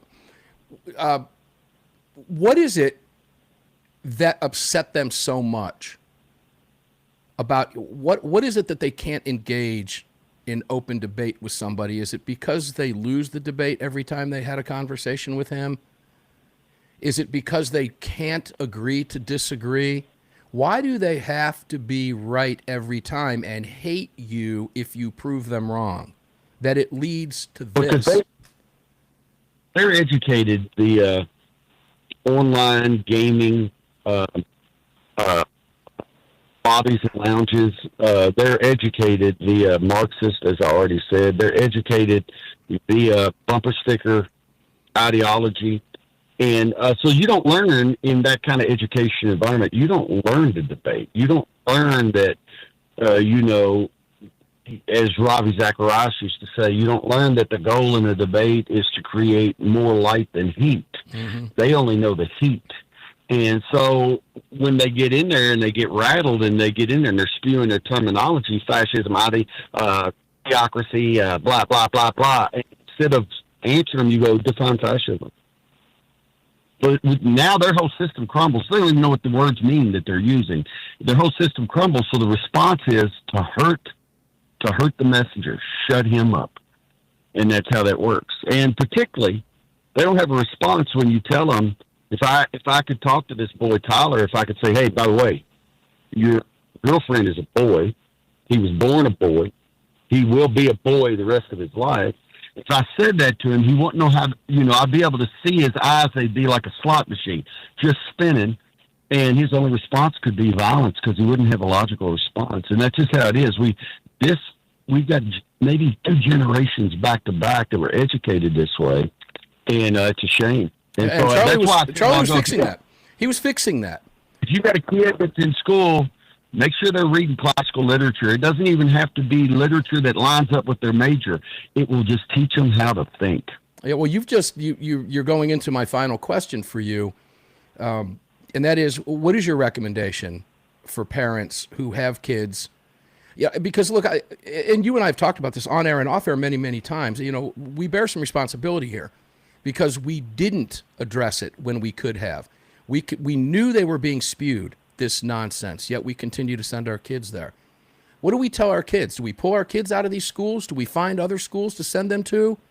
What do we do? What's your advice to parents? Well, for some people, there's not the financial option to just pull them out, find another. Right. And so what I tell parents, I'm not saying that's a bad idea if it's affordable, but I'm saying your kids should be reading books. They should be reading Robinson Crusoe. They should be reading Treasure Island. They should be reading Pilgrim's Progress. They should be reading Faulkner's novels.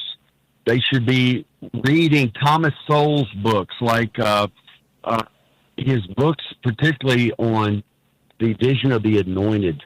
Every conservative alive should have read the book Vision of the Anointed by now, and if they haven't, if they have, their kids should be reading it right now, too. 30. And if you got a kid in college, he should be reading it, because it not only tells you what leftism is, but he tells you how leftism's leaders decide they're going to be leaders. They decide. Right. It's how the Bernie Sanders of the world criticize capitalism and push socialism, but then decide that they get to be the socialist that has a number of homes spread all over the country, mm-hmm.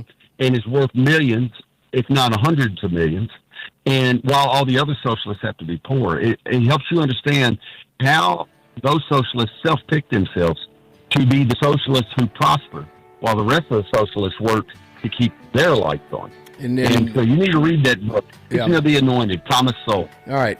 Thank you, AWR, because in even simpler terms, ladies and gentlemen, AWR just explained the difference between the elite in socialism and the masses. He just explained it right there for you. AWR Hawkins, thank you so much. Very insightful conversation. We do appreciate it very much. We love you for a reason. You are a fan favorite for a reason. AWR Hawkins, Breitbart News. Search him every single day and stay up with what he writes. I promise you will learn something. When we come back, a classic roundtable. Paul Markel sitting in for Justin Moon, who is traveling overseas today. We'll be back on the flip side at 6 minutes after with a classic roundtable.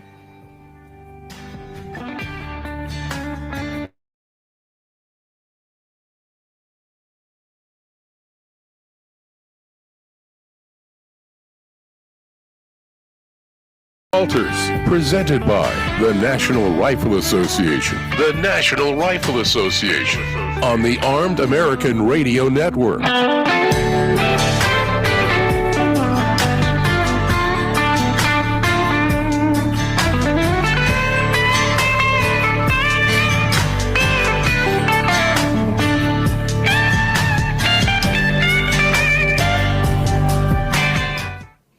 All right, guys, I hope you enjoyed that. That was incredibly informative with AWR Hawkins. We We don't talk with AWR much. I never address him as Dr. AWR Hawkins, but AWR Hawkins knows his stuff and is one of the greatest speakers live at an event I've ever seen. And I've shared the stage with him many, many, many times. And it's very difficult to follow him because he is so good at what he does.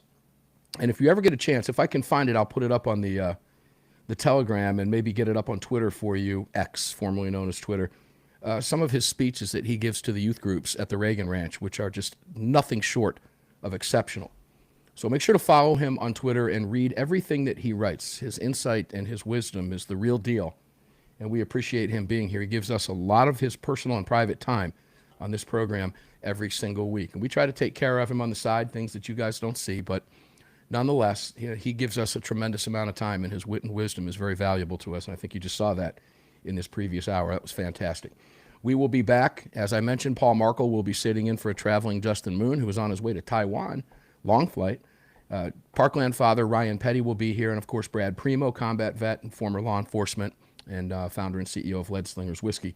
So we'll see you at 6 minutes after. Stay tuned. Don't go anywhere. Buckle in. It's going to be a great hour, particularly with the events this week. We'll get more insight and wit and wisdom from the crew. See you on the flip side here at 6 minutes after, guys.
Mics are live. Coming to you now, guys. Welcome back.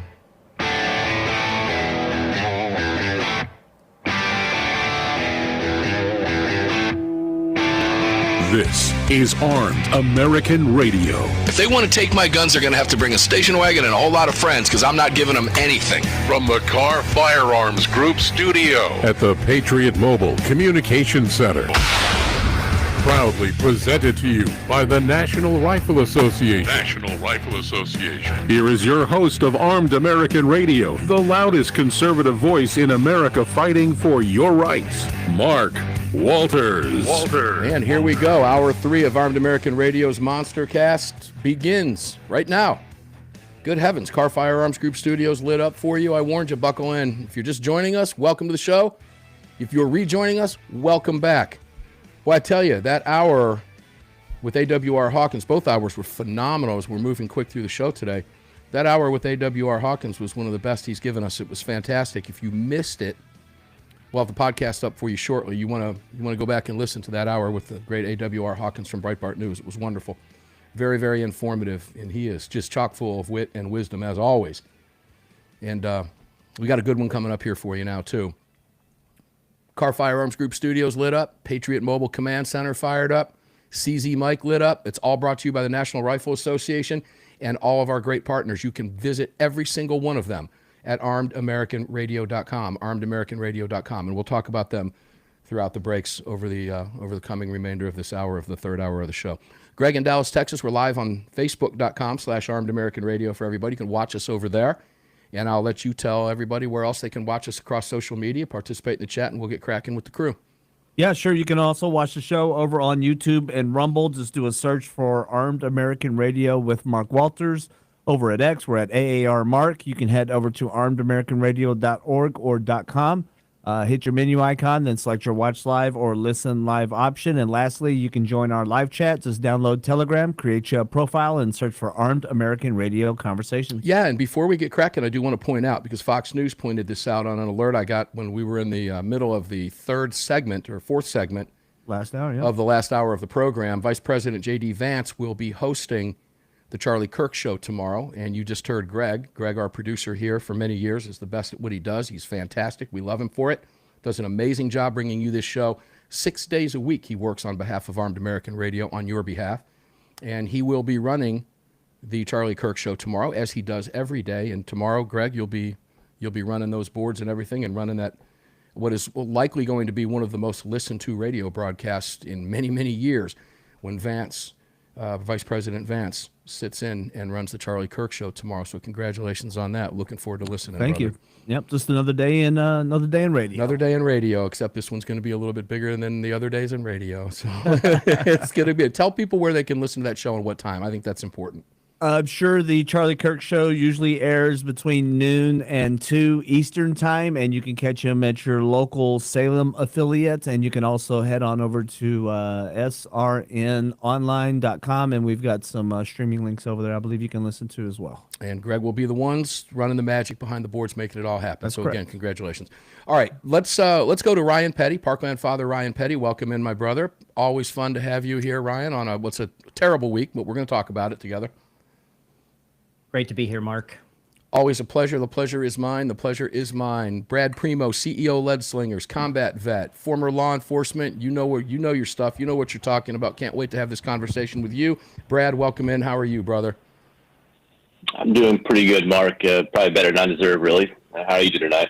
Yeah, not too bad. Been a long week, and I've been looking forward to this conversation in this hour for the last few days. It's going to be a good one. It's always very insightful. I do want to point out, Greg, that AAR Hawkins is calling right now. Is it a good time to call? It's always a good time to call while you're on the air, right? When he's crossing time zones, sometimes it gets hard. We talked during the breaks, but probably didn't realize we were back live, so we'll give him a Show's not buzz. Quite over yet. He might want to come back. You just never know. Paul Markel, student of the gun. Welcome in, Paul. Great to have you here. You Hello. and I had a wide open conversation Friday, and I'm looking forward to having that conversation again today now that we know more. And thank you for sitting in for Justin Moon and filling those big shoes, brother. No one can do it better than you. How are you?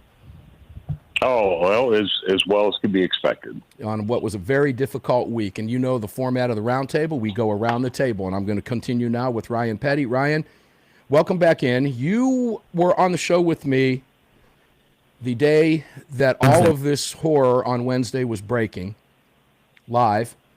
And not only were you on the show with me, but your son, Patrick, was on the show with us. He called in from Utah Valley University. He was in attendance when all hell broke loose. Have you had a chance to talk to Patrick since then? How is he processing what he was there to witness? I hope he's okay. Well, Mark, thank you for asking, first of all. And Patrick is doing okay. Patrick and I spent a lot of time this week. In fact, I'll put something up on my blog at some point. I've been collecting my memories of Charlie. I won't. It's probably too much to call him a friend, but Charlie was an acquaintance. And as I mentioned, on the day that he was killed, Charlie was a good friend of our family. He took particular interest in my son, Patrick, after Parkland. He was very kind and gracious to Patrick and his friends. He gave Patrick a voice at a time when the rest of the world and the rest of the media only wanted to hear from kids marching for insanity. And Patrick had a different idea about how to both honor his sister, Elena, who had been gunned down that week, but also what to do about how to prevent school tragedies. And Patrick and Charlie Kirk graciously put Patrick on center stage at TPUSA and gave him an audience, gave him a voice. And that's the kind of person Charlie is. And I've been listening to the tributes all week. And that was the man that Charlie Kirk was. And Patrick wrote up something really nice about his memories of Charlie Kirk, and we'll get that posted online here pretty soon. But just want the world to know how much Charlie Kirk meant to our family and how kind and gracious he was to us in our moment of loss. Yeah, and there's a couple things I want to point out that I think is important for the table to understand as we go through this conversation. Your son Patrick is 24 years old. He lost his sister, and he himself survived Parkland as well, and now this. You know, it's more than someone should ever have to go through, but particularly in that age group that he's in. When you go back to 2018, and I applaud you as a father and your wife. I've met Patrick, and when we had him on the show, guys, if you want to hear the conversation with him, he was live on the scene. I would highly recommend that you go back and listen to Armed American Radio's Wednesday Daily Defense. It's up on my website. If you don't subscribe to the podcast, you're making a mistake. Please do. But you can go back to my website at armedamericanradio.com and grab it right off the website there for Wednesday's show and give that a listen. It was a very powerful, very moving hour, no question, and what was just turning into an awful week. Brad Premo, the CEO of Leadslingers Whiskey, you heard what Ryan had to say. And, you know, you and I have covered a lot of ground over the past few years on this program. Trump's assassination attempt, both of them were talked about on this program. And, you know, I don't know if this is going to come out right, Brad, but this is heavier than all of it. Do you feel that way too? And if so, why? Yeah, I mean, yeah, absolutely. I mean, and, you know, I think it's because we've never had what I would consider to be a martyr in our country, at least not in my lifetime, and I think that's what we just saw. That's a great point. We don't. That's not us. This is not who we are. Like, this is like the United States. We don't kill people over opinions. At least we used to think that way. But we now have proof. If there's anybody out there that has second thoughts, we, all of us, we are at war. It is plain as day now. Evil is out in the open. Yes. It is aggressive, and it wants you dead. Because the thing is Charlie Kirk was not out there saying anything crazy, saying anything extreme. His opinions were considered normal and sane 10 years ago. Mm-hmm. And somewhere along the line, we've lost our minds, or at least half the country lost our minds. And now you look and you see the demons dancing over this. people celebrating this man's death. And all he did was speak the truth, profess his faith. And there are people who are celebrating that. And I'm going to tell you right now, if you're out there listening and you listen to Charlie Kirk, you listen to what he says, and you think to yourself, hey, you know what? 20. I think this guy's got the right idea. I think he's speaking the truth. Well, guess what? They want you dead too. That's a fact. Let me stop you there because you are spot on. And we addressed some of that in my opening remarks in the first hour of the broadcast. When we come back, we're going to go to Paul Markel, student of the gun, who is filling in for Justin Moon, who has made that statement, as you know, Ryan, and you know Paul as well, and Brad sitting on the round table with Justin. He has told us this countless times, and it all came true. It all came true. Armed American Radio's Monstercast. This hour is going to fly by, guys. I'm warning you in advance. Buckle in. Stay tuned. 3 more segments with the crew. We'll be right back. Do not go away.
All right, guys in the chat, I'm going to give you a shout right now.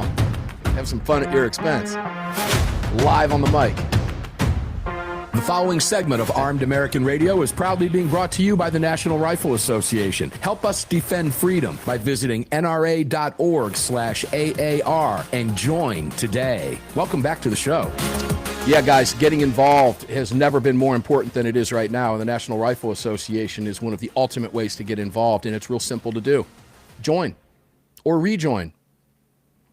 If you are trepidatious, liberals, you can look that word up. I understand. Many are. Don't like what the NRA did over the last few years. Those days are gone, folks, gone. This is a new National Rifle Association, and they are in the trenches on your behalf. And guess what? We need you with us. Notice I said we and us. We are all in this together. So please find it in yourself to please join us. If you just want to join for 1 year, that's fine. It's $35, and I'm going to send you a free range bag for doing it. I've got them here. And if you want to go, that's for 1 year or 3 year. If you want to go for the 5-year or life membership, we're going to send you the binoculars. And then when we're all done with those giveaways, when they're gone, one of you who got one of those giveaways is on a list. You're always on a list. One of you is going to win another range bag, a different product filled with all kinds of swag from all of our great partners at armedamericanradio.com. And some of those partners include goat guns. Yeah, how about some free goat guns in there, right? Wouldn't that be cool? Car Arms swag, Crossbreed holster swag, Bud's Gun Shop swag, all kinds of swag, Heaven's Harvest, all of them, every single one of them. And you can find all of our great partners, including Centerpoint Digital. If you run a business, you need some web work, some AI work done, some SEO stuff, they want to work with you as a conservative. PatriotMobile.com. Visit Centerfire Digital, by the way, centerfiredigital.com. And also PatriotMobile.com. Wearing the Patriot Mobile hat, got a Patriot Mobile phone here. AAR is the promo code, PatriotMobile.com/AAR. And when you activate a phone, 2 phones, 3 phones, 4 phones, whatever it is, you're going to get a free month of service over there. And a credit if you owe $500 or less on the phone, they're going to pay you back. So you won't pay a phone bill for a while. It's a pretty cool thing. Deal with the businesses that want your business. If I have to explain how important that is after this week's events, I don't know. I mean, you might be lost. But you can find them all at armedamericanradio.com. Welcome back into the Car Firearms Group studios with me. Let's go to Paul Markel, student of the gun. Paul, heavy conversation. You and I had one on Friday. You've had a few days to reflect on this. You just heard some great comments from both Ryan and from Brad. I'm turning it over to you. You're not going to ask me a question? Okay. No, because I know I don't need to ask you a question because I know you're the professor for a reason, and I think you're capable of carrying on the conversation from what you just heard. Mike is yours, brother. Go for it. Well, they murdered Charlie Kirk not because he was an extremist or because he was radical or whatever. They murdered him because he was effective. They murdered him because he was making a difference. They murdered him because he was reaching our young people. He was reaching our youth. And their bully tactics didn't work on him. They tried to cancel him, and then when they couldn't cancel him, they tried to, pull the fire alarms or call in bomb threats or stage protests or whatever. And none of that worked for them. So in the end, they just decided to silence him by murdering him. And that didn't work, did it, Paul? No. And what we need to take from his example is something that we've been talking about literally for years, and that is that our people, that the American people are starving for unapologetic leadership. Great point. They're starving for unapologetic leadership. And what the people on our side need to take from this is that's what they want. What they don't want is this. I've seen this, and what's really hacked me off the last couple of days is this. We need to. I'm being careful here. Careful. These spineless jellyfish that are supposedly on our side that are putting out these posts like, "Oh, violence is never the answer, and we don't condone violence under any circumstance. And this is time for us, for both sides, to get together and sit down." It's like, shut your stupid, weak, spineless mouth. This is not time for us all to sit down across the aisles and do hands across America. The other side doesn't want hands across America. They want us dead. So stop saying weak, spineless crap like that and understand that the American people want unapologetic leadership. Not the same old, well, we need to take the high road and be bipartisan. No, we don't need that. We're facing evil humans who will kill you not for what you have done, but for what you have said.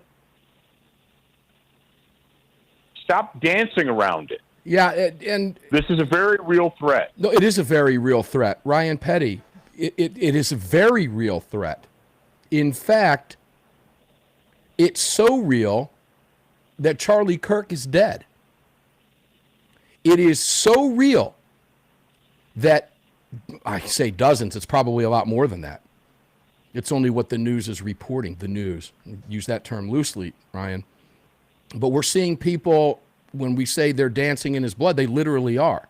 It is the most despicable thing I've ever seen in my life. And they're openly cheering the death of a political opponent because of what he said and what he believed. We've got Delta pilots fired. American Airlines pilots fired. Anesthesiologists at Walter Reed in Virginia fired. For the vile, and this is why I got to be careful, the vile garbage, I'll just put it that way, that they are saying. They are saying the quiet part out loud now, openly mocking him. And that means that's what they feel about me. And that's what they feel about you, Ryan. Yeah. Now, let's think about this in these terms, guys. This is a fascinating part of the conversation. Do you want the Delta pilot who hates you because you voted for Trump flying your jet? Do you want to be admitted to a hospital where you need emergency care, life-saving care, and you have a Trump shirt on or a Trump hat with an anesthesiologist who is openly mocking Charlie Kirk and his violent death? You want that person in control of your life? Because let me make this very clear, ladies and gentlemen. I don't know if you know this or not, but the anesthesiologist makes more money than the guy cutting you open. You got that? That's the person keeping you breathing on the table. They make a ton of money. You want that person on you? I don't. I don't even want that person working the bank teller, Ryan. Yeah.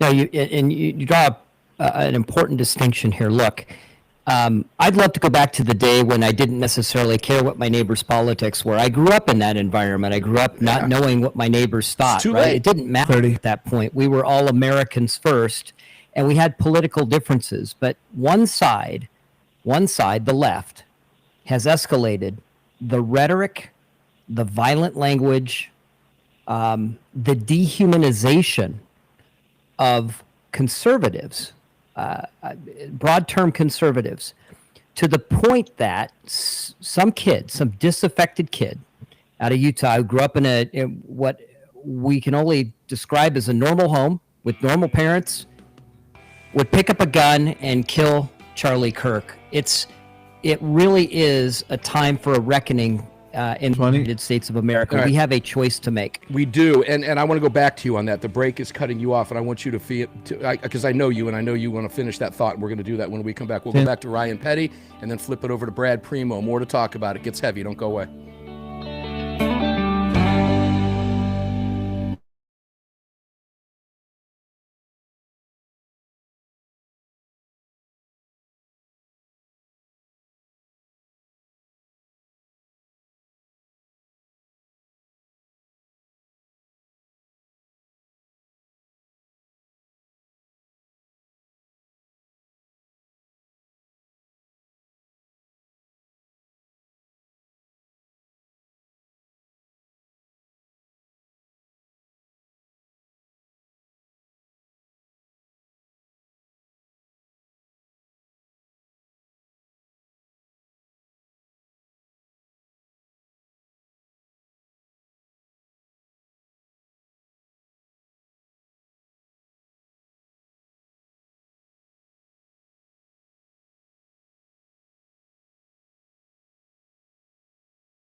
Desperado Sport Fishing Crew in Virginia Beach, Virginia supports Armed American Radio and our right to bear arms. Now, back to Mark Walters. Yeah, welcome back. Car Firearms Group Studios lit up for you. I do want to make a point. I know Greg is getting bombarded with some phone calls. And guys, this is not a caller-driven show. It never has been for a lot of different reasons. And for crying out loud, if we opened up the phone lines today, Greg, it would be nightmarish for you. And yeah, we simply are not going to do that. Yeah. So if those of you who are trying to call, please understand that we don't dislike you.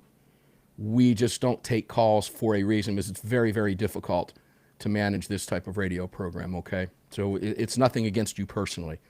And I would love to hear what many of you have to say. But it's, get in the chat, talk to us, put what you want in there. We do monitor it. And if there's a good comment in there, we will be more than happy, as many of you in the chat know, we'll shout you out from time to time. So I want to make that point. Ryan, I want to go back to you because I the break cut you off, and I want you to be able to finish your thought. But you closed out with, we're at a reckoning. And I was asking the question, do you want that doctor working on you? Do you want that pilot flying your plane? When they are openly telling you that your death as a political opponent is fine with them. I don't. I don't want that person in any walk of my life. But I will go far. I'll go farther. And I'll say this. More important than the pilot, more important than the doctor, more important than that idiot in Cincinnati who owns the barbecue, used to own the barbecue shop, now finds himself out. And many others are our educators, because their hatred is educating millions of kids across this country. It has long-term impact in the overall scope of things. It's more important, I think. And that's where, when you say we're at a reckoning, and this is, again, what Paul brought up and what Brad brought up, and Brad, we're going right back to you here in just a second, is this reckoning is got to come from the education system. It has to. And that's where Charlie was so effective. Go ahead. Yeah, look, 100%. And I love, I think Paul said it earlier, Charlie was dangerous because not only was he a good communicator, but he was willing to engage in that conversation. And that's a real threat to the left because they don't want a conversation. Right. They want us to cower, be afraid, run back to our homes, hide, take your opinion over there, bigot, and don't talk. That's what they want. Look, nothing could be more indicative of the path America has to choose. When I say we've got a reckoning, think about what happened this week. Prayer vigils and remembrances. No riots. Remember what happened when somebody's killed on the left, right? Riots, looting, and violence. I tweeted this earlier. America, it's your call. Which way shall we go? And it starts with education. I posted this in the chat a few minutes ago. Mark, I'm the chair of the Florida State Board of Education. We had to send a letter out to educators in Florida warning them that if they were celebrating the death of Charlie Kirk, we might take action against them. But that's the kind of decisive leadership, and I'll applaud our commissioner for taking that action. That's the kind of decisive leadership. Look, I didn't like the cancel culture thing, but the question you asked a moment ago is the right one. Do you want an educator teaching your child that openly celebrates the death of a political opponent? Do you want that person in a classroom? No. I would argue no. And I don't think you have to be a conservative. I don't think you have to be a conservative to not want that in the classroom. And that's why we took action in Florida. Yeah, and I think states, we've got to extract the cancer that is leftism out of our educational system. And that, now I'm sitting here 7 years on the State Board of Education.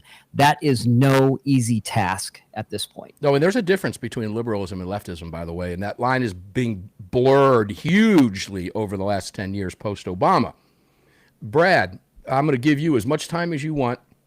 Everybody's got a lot to say. The conversation is a heavy one. It's an incredibly important one. And you've heard what Paul said. You've heard what Ryan said. And again, no question, I just want to throw it over to you so that you can suck all of that up and spit it out with your thoughts, please. You mentioned, all these people that are getting called out, airline pilots, doctors, teachers. I mean, I saw on Twitter there's an account where they've compiled a list of like 50,000 people names, addresses, place they work, and they're working on getting all of them fired from their jobs for celebrating the death of Charlie Kirk. And, you know, I have to say, like, one of the things, the left in this country has been waging an insurgency against our way of life, against our government, against our culture, okay? And I can tell you from personal experience, one of the most difficult things about a counterinsurgency is you have to draw your enemy out into the open, and they do not want to do that. You have to draw them out in the open so you can destroy them. If there's any positive of anything that's happened in the last few days is, you know, the martyring of Charlie Kirk has drawn these people out in the open. So we need to take this opportunity to destroy them. This is no longer politics. It is not, let's try to find common ground. Like, those days are now over. We have to wage total war, destroy these people, destroy their ideology, eradicate it from our society, because it is worse than cancer. It will be the end of us if we don't get rid of it. We cannot, you know, mitigate. We can't, you know, you get this Langford out there in Oklahoma of all places that's saying, oh, it's both sides. No, we're not going to both sides this, because it's not both sides. This is literally good versus evil. This is, you know, you go down, you look at the agenda, you look at the societal agenda, the social issues that Democrats and the left stand behind. Every single one of them is an open defiance of the Word of God in the Western culture. Every single one of them. Every single thing. So how can any good and decent person stand behind that? You can't.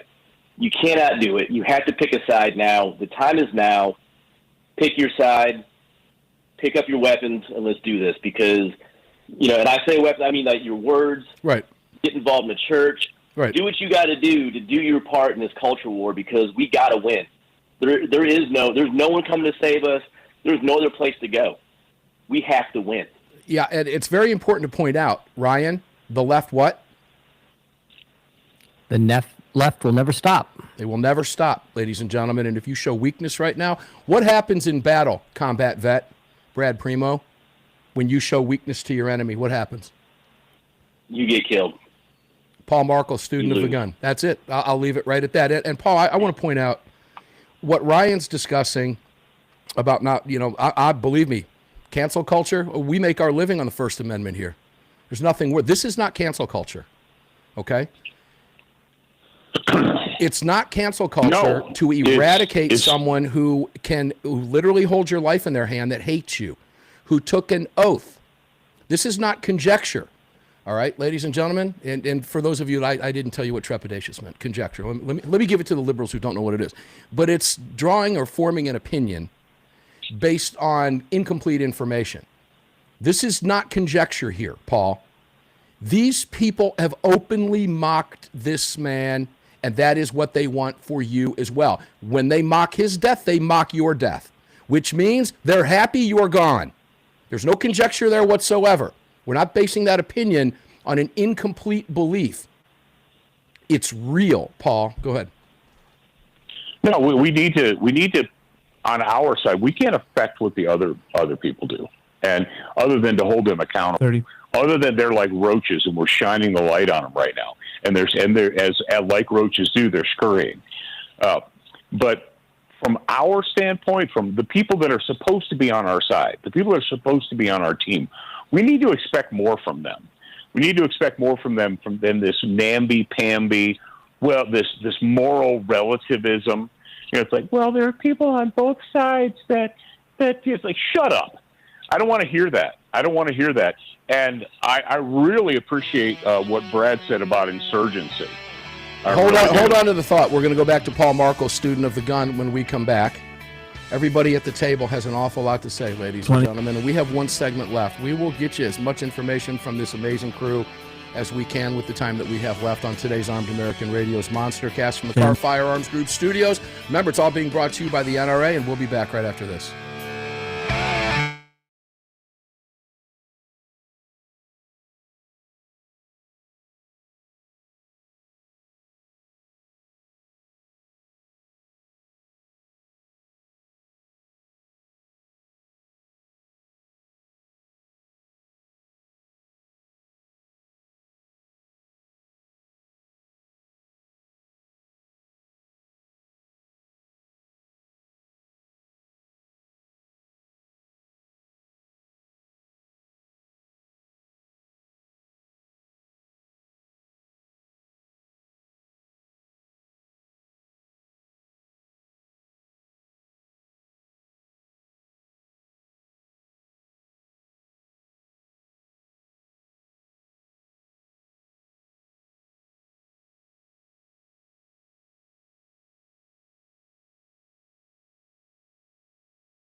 This segment is brought to you by Attorneys on Retainer. Get the only self-defense program for gun owners backed by a real law firm, the Attorneys for Freedom. Visit them online at attorneysonretainer.us. Welcome back.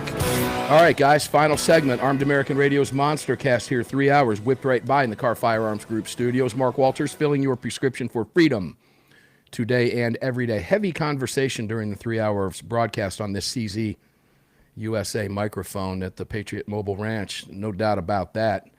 NRA bringing it all to you. We've got some great partners. One of them, of course, attorneysonretainer.us. You hear me? I'm going to drive this home to you until you take action, folks. If you carry a gun, you need this company. You need the Attorneys for Freedom law firm. They've got your back. They will defend you day one, hour one, minute one. You don't want the worst day of your life to go by and make it even worse because you don't have anybody behind you. attorneysonretainer.us/AAR. And we're going to give you a huge break with the $50 off. We're going to cut that sign-up fee in half for you because if you don't use the promo code, you're paying $100. With the promo code, you pay $50, and it's $35 a month. Get yourself an attorney. And please visit all of our great partners. You can find them all, including the National Rifle Association. Join these organizations. You've got to be in this fight, ladies and gentlemen. You have to be, because the other side is, and they will not stop ever. We've got to join together now. We've got an opportunity now like we've never had before, sadly, on the martyrdom of Charlie Kirk, and we have to take advantage of it. He would want us to do that, and we will do that here. And it takes all of us. Please, please, please join these organizations and support the businesses now more than ever that support your rights and your freedoms. The other side is doing it on their side, and they're never going to quit. Paul Markel, student of the gun, welcome back. You were talking about the insurgency, that you were referencing what Brad had to say. I'd like you to go ahead and finish your thought, please. No, I absolutely appreciate his terminology, and it's 100% correct. But while we're talking about taking the, not moral high ground, but taking back the argument and so forth, we need to understand that there's still a kinetic war going on, and their insurgency, they cannot even bring themselves to condemn one of their psychotic transformers. I mean, look at what happened in Minnesota. Mm-hmm.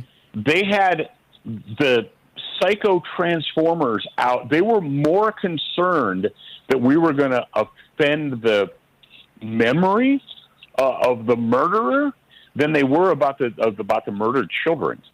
Okay, the same thing happened in Nashville. These people have no shame. They can't even bring themselves to condemn one of their own psychopaths. And the reason they don't do that is because they agree with them. Mm-hmm. And they're not done. Listen to me. They're not done killing your wives and husbands and children. And if you have a school, if you're sending your kids to a school that does not have armed staff members, you're rolling the dice. If you're attending a church that does not have an organized church security program, I carry my gun to church is not a church security program. That's just you sitting in a pew watching the minister. Okay, an actual security program is something that's dedicated. It's not difficult, but it takes effort on our part. I'm telling you that this is an insurgency.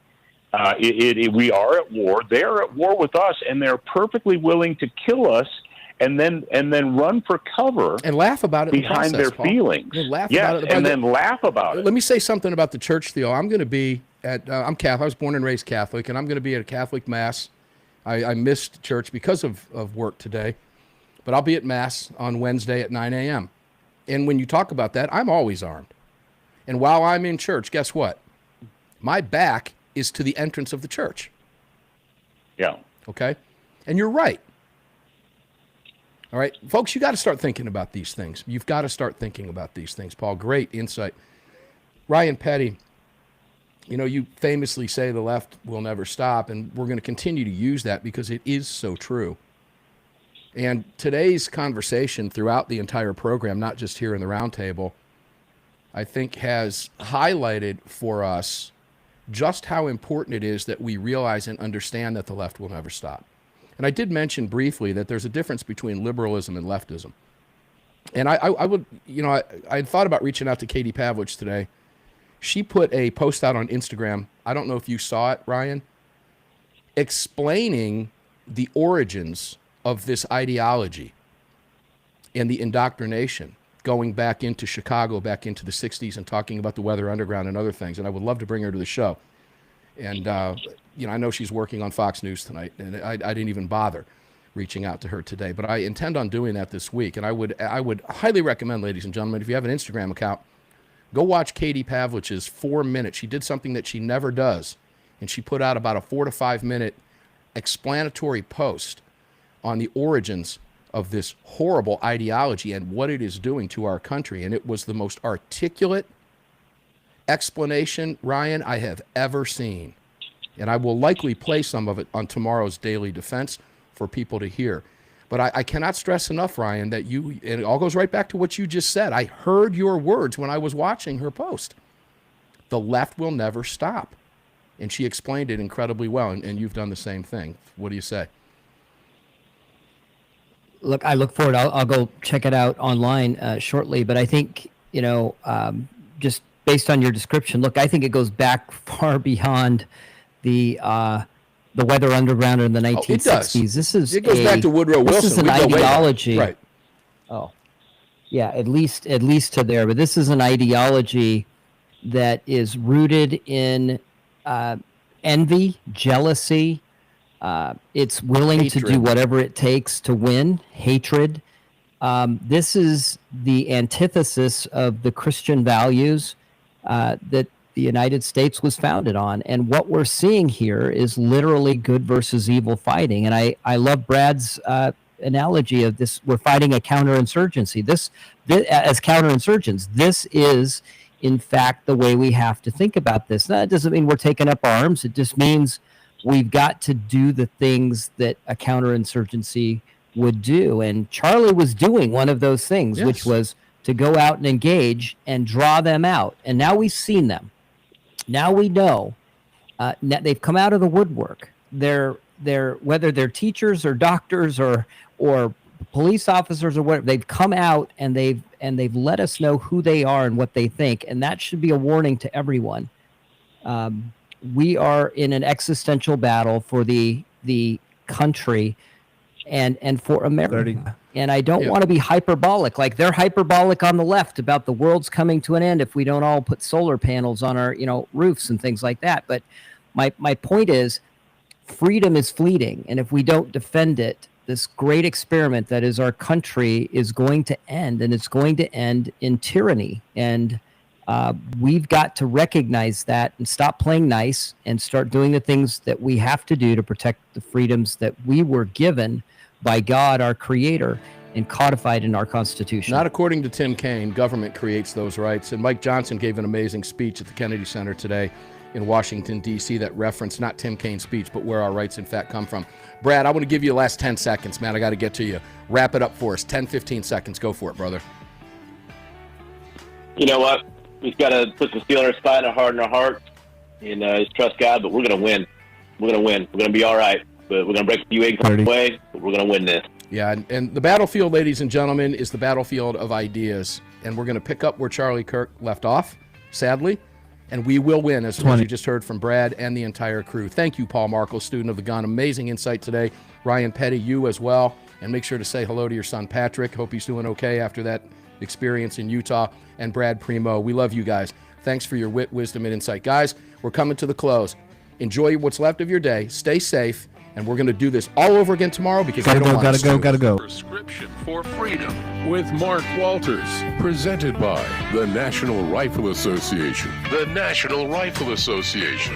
On the Armed American Radio Network.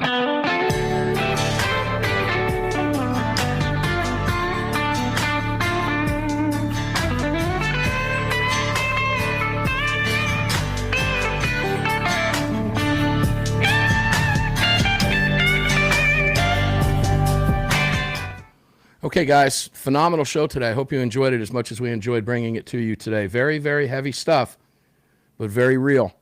It's pretty much that simple. Take heed, stay safe, and you know what to do. You're freedom-loving, patriot-loving. You're patriots. You get it. You know what's going on. So whatever's left of your day today, enjoy it. We're going to get up and do it again tomorrow for the very reasons they don't want us to. That's why we're doing it. And we will never, ever, ever, ever, ever stop, especially now. Another 17 years, we're looking forward to that. We're looking forward to another 20. We love you guys. Stay safe out there. Enjoy what's left of your day. We'll see you on the radio tomorrow, 4 o'clock Eastern, 1 o'clock Pacific on Armed American Radio's Daily Defense. Please subscribe to the podcast if you don't, and join the millions who have been downloading this show for nearly 20 years. We appreciate everything. Please visit all of our partners. Join these amazing organizations. It's more important now than it's ever been, ever before. Stay safe, guys. Love you. See you on the radio tomorrow.